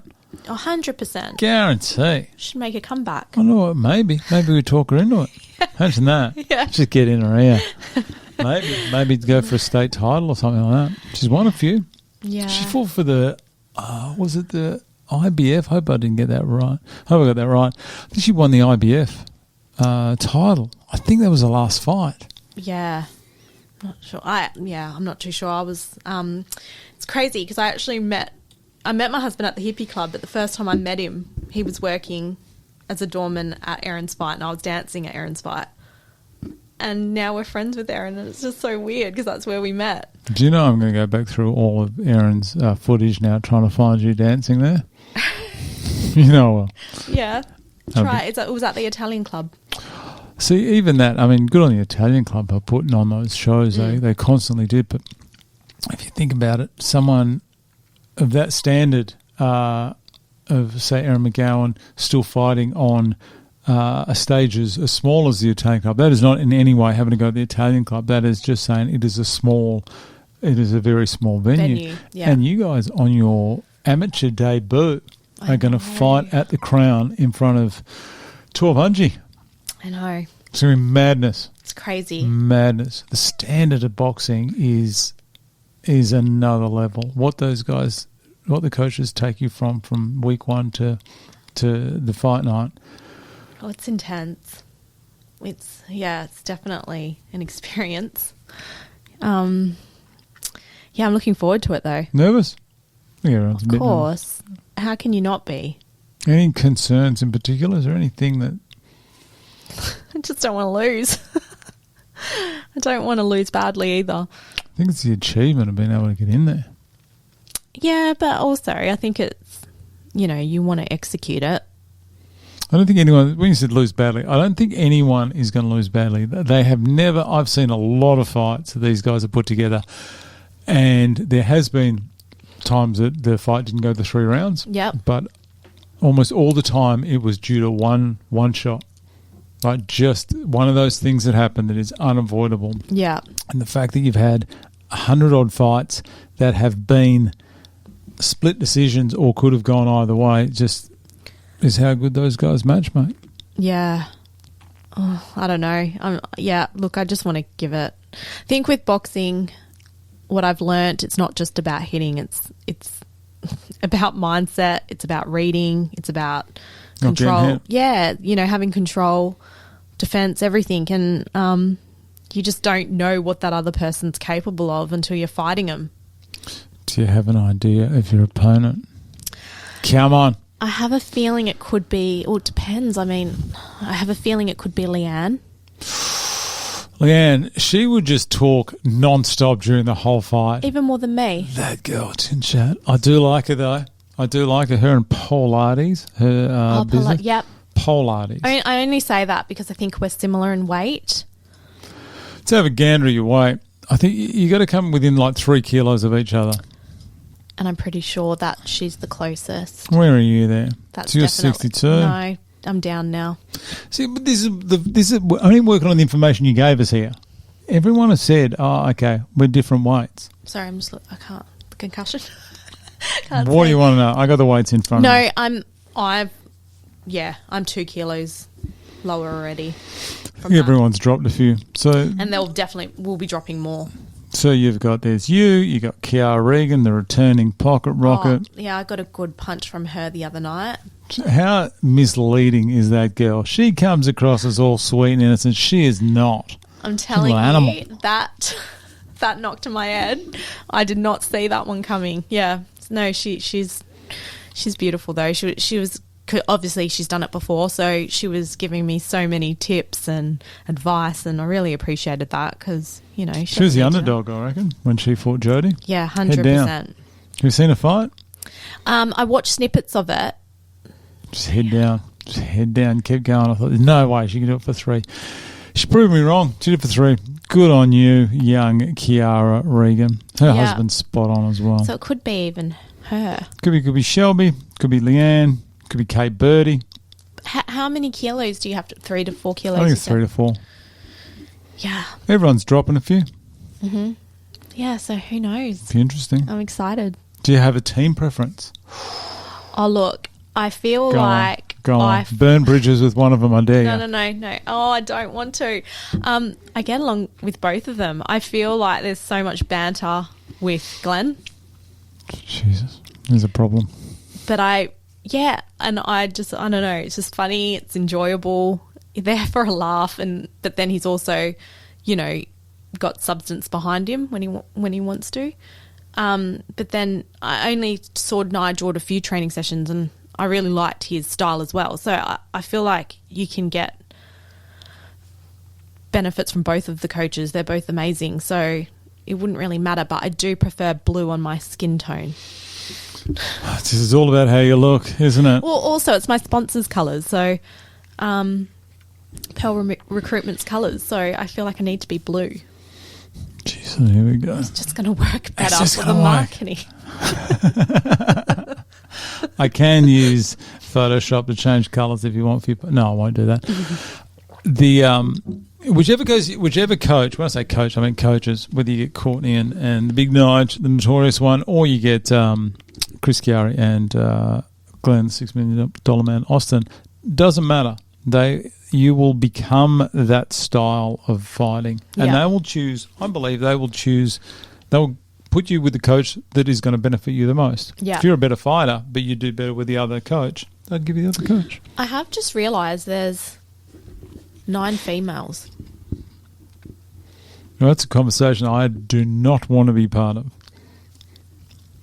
Someone's getting cut. I don't know. What? I don't know. Well, someone better tell me now. I said, how about you get 3 people in there at once having like a battle royale? Go back to the cage fighting day. So it's just whoever wins. Over the top rope, like a Royal Rumble. Well, that's interesting. Are they going to let us know? Oh, no. You just got to rock up on the night. Listen, what a mindset setback that would be. How it's worked in the past is, say they want 15 fights. It's 30 fighters. They pick 32 people. That is to take into account things like injury. There was one year, I think it was PCR 10, I believe it was. Could be wrong there, where they had this run of injuries that you just couldn't believe, and they were about 4 fighters short in the end. Yeah, it was madness. Anyway, Glenn Austin pulled out some of his magic. I don't know how he does it. He drives me mad. But he worked it out, and the night was extremely good. So what they'll do is they'll always pick a couple of extras, and if that's also to get the even matchups, because we're picking you off paper. We don't know what you're going to fight. And I believe if there were 2 fighters that didn't have matchups, they would prefer to leave 2 fighters out than match them up if it wasn't going to be even. I think so. I'd say that's what I believe. But there are 9 fighters. I talked about not having anxiety and now I'm anxious. I don't know who it's going to be. So I don't know who it's going to be. Could be anyone. We'll just wait and see. Anyway. Jesus, someone walks into bloody rear vision mirrors on trucks. I'll make the decision for them. There's already been a couple of injuries. There you go. There could have been an injury today. There's already been a couple of injuries. Really? I mean, look, it's brutal, but it's so good. Okay. But I've, walked out of there with a sore back and... Just, hey? It just depends on injuries. Yeah. So it appears that numbers have dropped today. Oh. Yeah, so I'm not too sure. I don't make the decisions. Yep. Which I'm very happy about. Yep. One thing I do, and I found a little bit of it, is we mic up the coaches so we can listen to them on the corners. Yeah. Two very different. I couldn't put any of Glenn's up due to the language, but have a listen. This is what we get to listen to between the rounds. This is a bit of the notorious Nigel Groves. Hopefully this goes through. Good, breathe. Big, breathe. Good. Nice. When you get on the inside, let him have it. If his hands, if you feel they go into the gloves, fucking dig into the body. Okay, hang on. A bit of language Nigel? there. That's Nige. And that's better stop that. So we've got their mics cornered up. And it's just the different style of coaching as well. Yeah. Like Glenn's very, very animated. Nigel's more business. But they work very well. Yeah. And you get used to it. I think no matter who you get, it's going to be good. Once you put it into your teams, it gets a lot better. Yeah. Way better. Because then you know your opponent as well. Yeah. So you start to focus directly on that opponent. Yeah. Mentally, how are you? How are you going? Are you like seeing all the other fighters, seeing your own ability? It's definitely intimidating. I don't care how confident you are. There's all that, oh my God, are they a better fighter? Are they better at defense? And everyone thinks the opponent's better. Yeah. And I just think that's all normal. But I feel like you're going to go through ups and downs. Like last Thursday, I swear I came home and after sparring for the first time, came home and had a bit of a cry. It's a bit emotional. But I mean, yeah, it's all part of it. You know what I mean? And then I was like, nah. And then Tuesday I had a really good night and I was like, yep.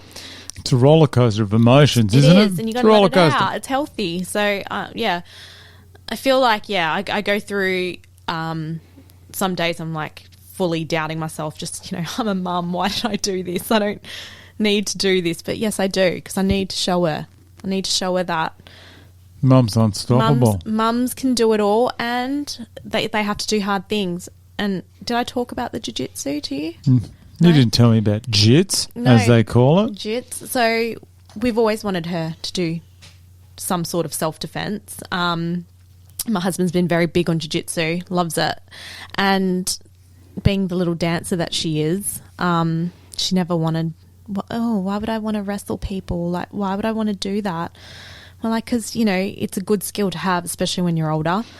And she never wanted to do it. We've been pushing her. Nah.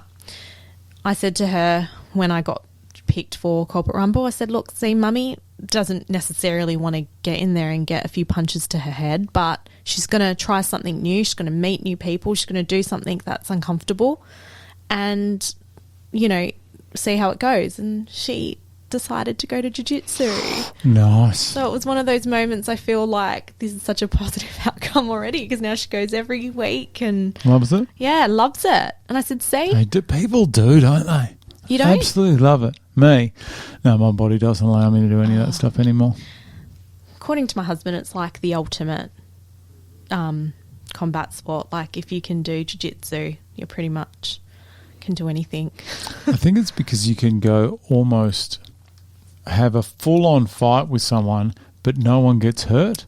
Yeah, exactly. So it's such an important tool for young boys to have. You go out and basically if you defend yourself with a punch, that can be fatal to you and huge life consequences, to the other person and yourself. And I feel like with jiu-jitsu, if you know how to get yourself out of situations without causing any damage... Yeah, look, that's what Yeah, Imagine that. Imagine being able to completely immobilise your opponent and you didn't hurt him or her. Yeah. That'd be great. Well, during the hippie club days, that's like what Bit of I that used to going on. see all the boys do. Like when there was Used to choke violence. people out. Oh, yeah. That's what they did. I saw it. Yeah. Thank my husband. But when there was like conflict, there was ways of restraining people and that. Choke them out. Yeah. That's what it used to be. Let's not sugarcoat it. We all saw someone get choked No one got in out. trouble because there was no footage. It's amazing those cameras on the blink all the time. Those hippie club days. Oh, it's another world. We have been gas I bagging. know. I'm like, Jeez. oh my God, I've got to get into the city tonight for dinner, but that's fine. Oh, jeez. Okay. Well, let's just focus on your dinner then, okay? It's all about you. 2 hours. We're flying. That was God, my that's a wife long going to pick time. up my kids. Yep. Walkout music. Dun, dun, dun. This is what I get into. This is what I love. This is what I criticise heavily. Tell me about your walkout. You don't have to tell me. I'll tell you. I don't know if it's going to get accepted. Can I guess? What? I didn't say this at orientation day. They should have. No one can have ACDC. No one. Why? Because they can't. Because every time I try to put any kind of footage, what? I'm just laughing. No, just that band in particular. Every time you try to put anything on YouTube, your fights up with ACDC. It's got- Blocked. Oh, okay. They're the only ones I've contacted trying to get permission. I have gone through so many things. They're the only people that will not give you permission. Well, not them, their management won't give you permission. Can't use it. So any ACDC, if you do have ACDC for your walkout, that's perfectly fine. But just know when I post the video, I have to swap the music. And I'm going to swap it for Milkshakes by Callis. That's definitely... All the time. Every single You time love I'll do that it. song. I do. It's good. Oh, God. No, Callis. That's definitely not my song. Callis, yeah, that song Trick Me. That's a banger as well. All right, what song you got? Hit me. I won't even know what song this is. Maybe you should... Yeah, you would. Is it what year approximately? Oh, the festival times. So Back in the day. I think it's Big Day Out 2009. Australian band? Is it a DJ? Is it a dance? Is it Fatboy Slim? Very similar. Getting there a bit more Is it heavier. Sandstorm? No. Okay, it's from The Prodigy. Oh, Firestarter? No. Not Smack. Am I not allowed? Yeah, you can do whatever you like. It's definitely that one. That's a banger of a song. Have you seen the Isn't video? it? Have you seen the video? Yeah, it's amazing how you think it's... It's one thing. I mean, now it'd be pretty much just a normal video clip now, but do you know how they make the... I just don't know if a lot of the kids these days, like from Pearl Recruitment, would actually know this song. No, it's fine. You can't really hear it. Like the guy, what's his name? Flint, the guy that sings it? I don't Okay. even know. The start of it. Listen to... Oh, my God. I should get YouTube Premium. I never will. I am gonna snap this microphone. I don't know how right you now. can go through life with these like ads all the time with Spotify. This is not Spotify. This is YouTube. Oh, what are you sorry. talking about? I thought you were talking about Spotify Premium. I actually did. I got Spotify. I actually did a. I studied. Oh, we're not getting into it. I studied music at uni, and the Prodigy. This particular song, we had to try to recreate the. You listen to the start. You listen to the way it comes in at the start. Use AI, but Not this bit. There's obviously got to be a cut, like, it's got to come on from a certain, because it just goes too long. You can come in. I'm not going to do that. I won't go into it because that story is too long.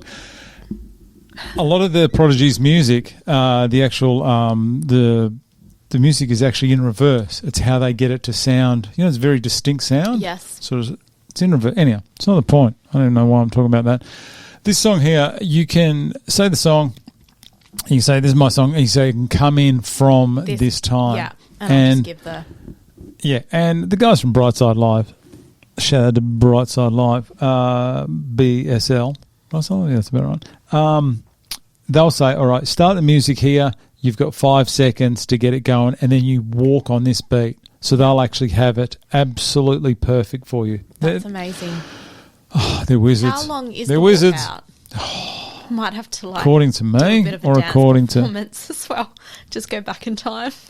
Be Sure. my own ring girl. According to me,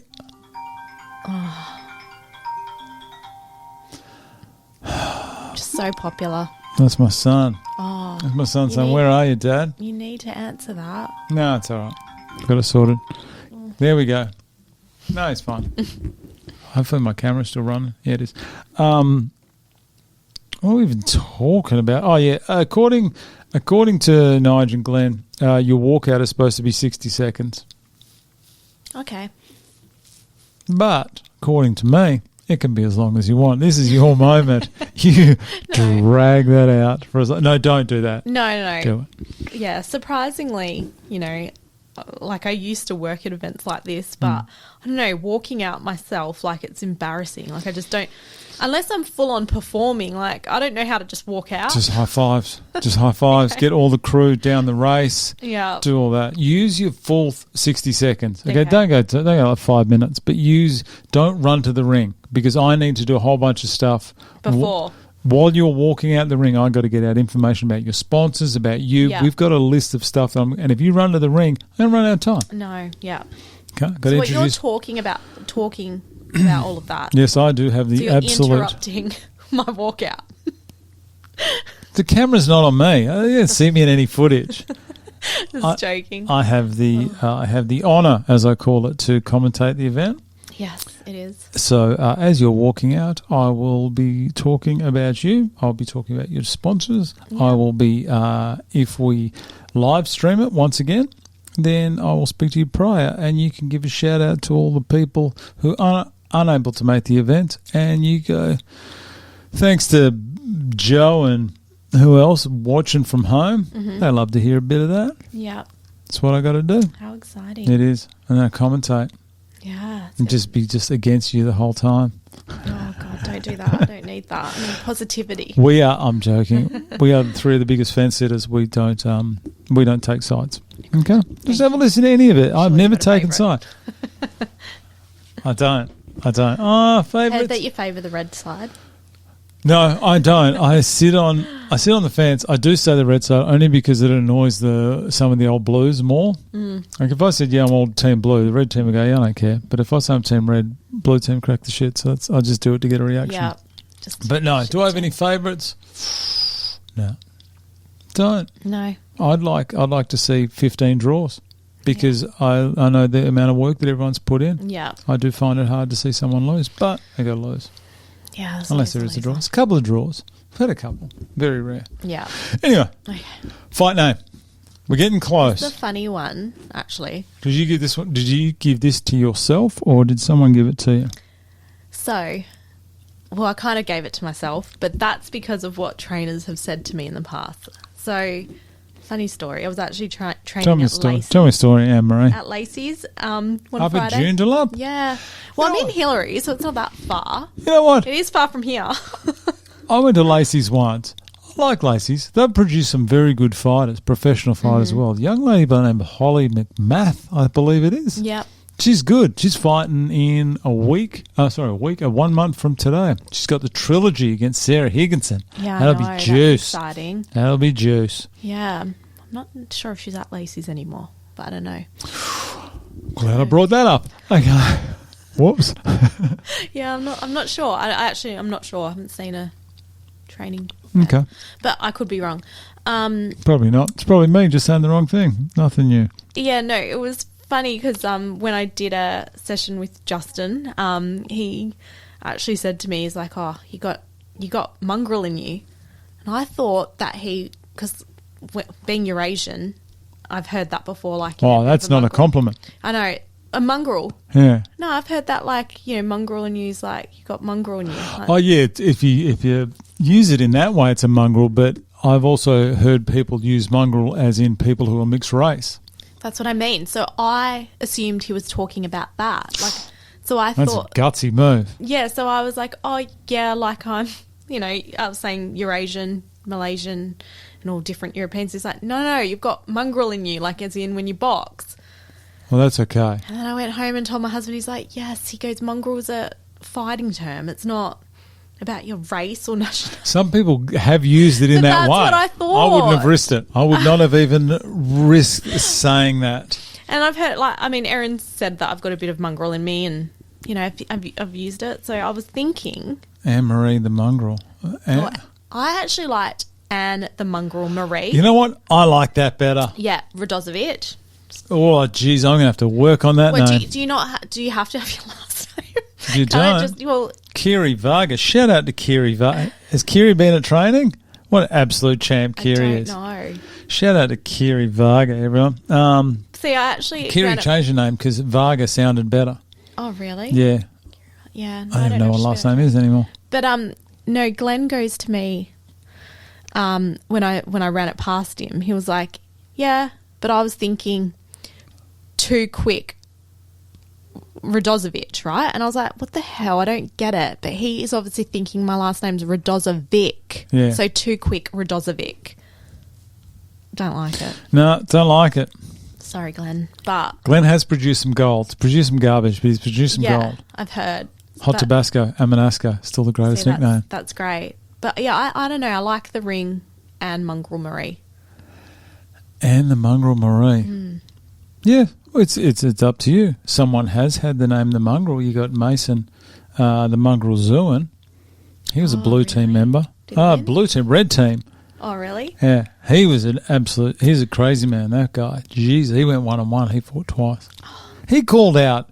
This is how weird this guy is. Fantastic guy, by the way. I'm friends with him. He won his first one in first round. He won. And then he called out probably the best fighter that I've ever seen in the PCA. Go with him and Josh Pryor. They're mates. Yeah. Called him out. Oh, wow. Just the best fighter. Goes, yeah, I'm going to fight. And then just went at it. I'm like, my God. Amazing. Call out someone not as good as Josh Pryor. Quick hands Pryor. Jesus. Yeah. He is crazy, Mason. Good man. Crazy. Yeah. Well, I think you might have to ask permission out of respect. Well, I've already told Glenn. He didn't say anything. Oh, just That's ask what Mason. I think. Okay. Just Mason. Just I'm say sure, Mason. I think it's because I'm a girl. He might be okay with it. If He'd be was another okay. guy. It's a respect thing if you ask him. It's a respect How thing. do I contact him? I don't know. Just get Mason Zooin on social media. You can't miss the head on that guy. Okay. I'll do that. I'll make that a priority.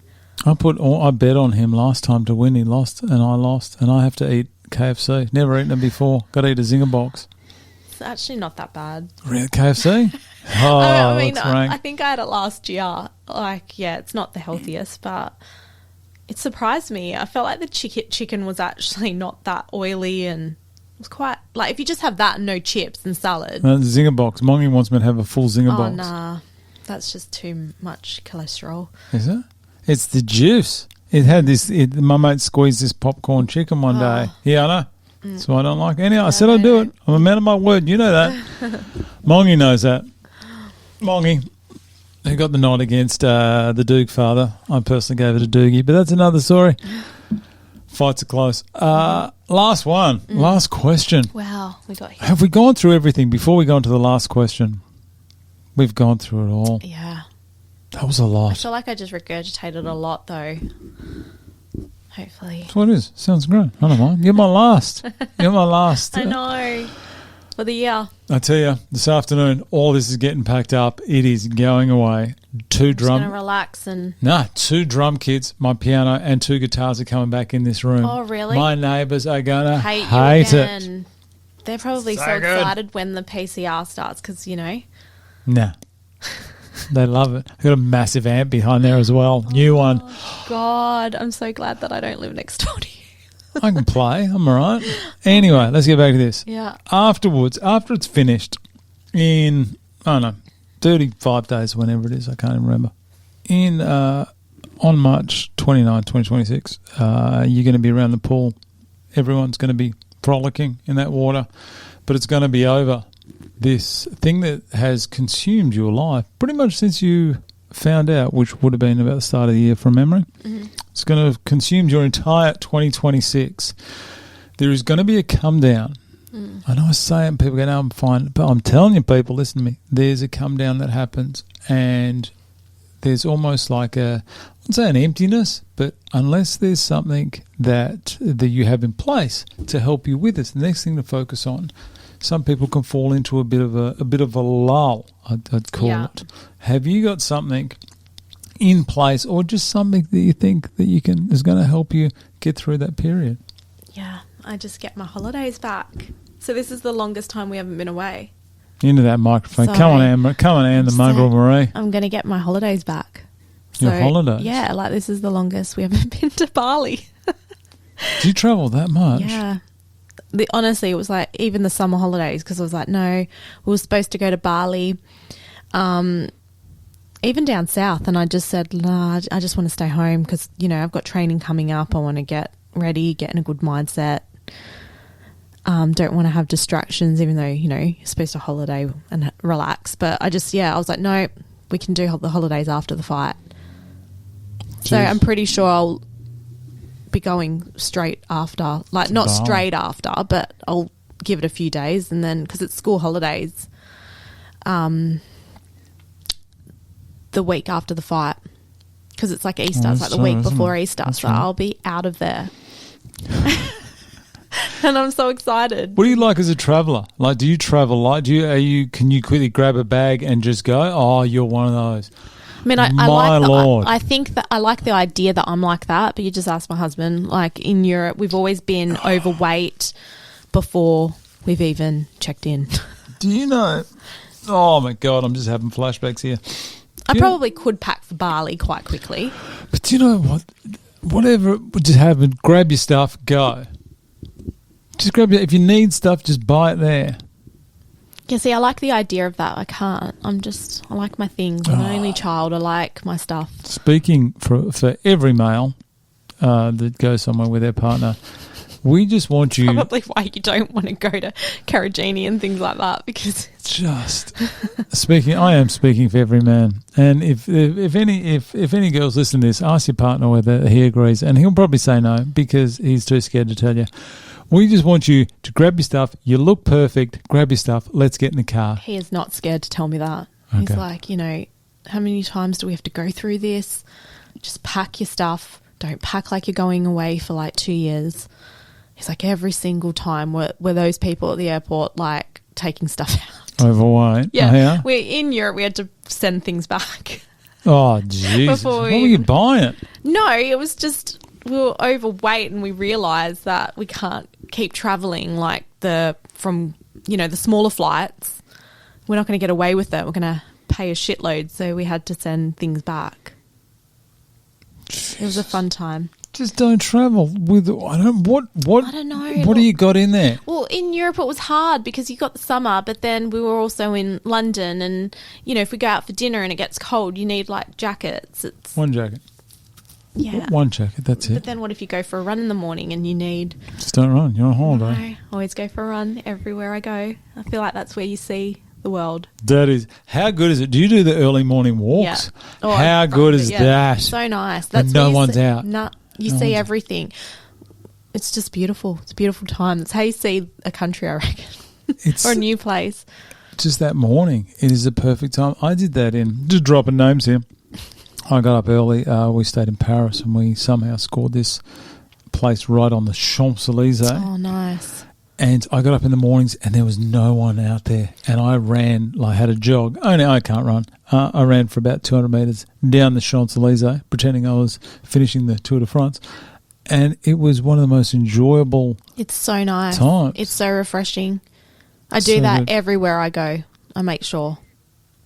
Early morning's best. I hate getting up, but it's so worth it. The only place I didn't do it was in Canada because it was winter. It was, minus 20. If you were committed, you would have done it? Oh, no, that's where I You can't run in the snow. No. Anyway, so your aftermath plans are fine. Travel time, get that passport, make sure it's valid. Get on there. Having some bintangs or something. Oh, no. Oh, no, geez, sorry. Never had that before. You actually even put in there what you drink. You drink martinis. Yes. What's in a martini? Just gin and vermouth. Jeez, okay. And an olive or a lemon twist, and that's it. Will you get into your martinis? Martinis. I'm actually going to have one tonight because it's the mum's birthday. Yes, I'm still having a drink when I'm training. I'm not judging.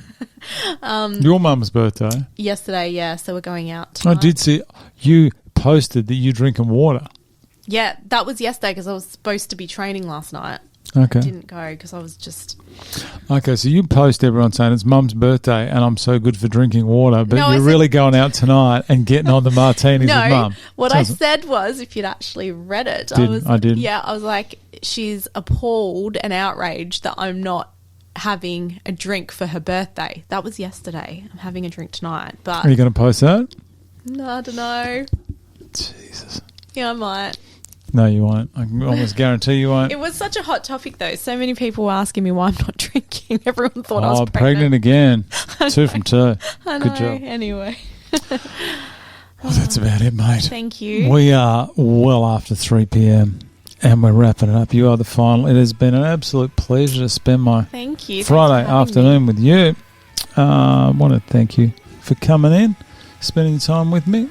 You've got about 5 weeks left. I want to wish you all the best for the last of your training session. I know I was going to invite you back in after the event, but you'll be in Bali, so Yeah. I won't.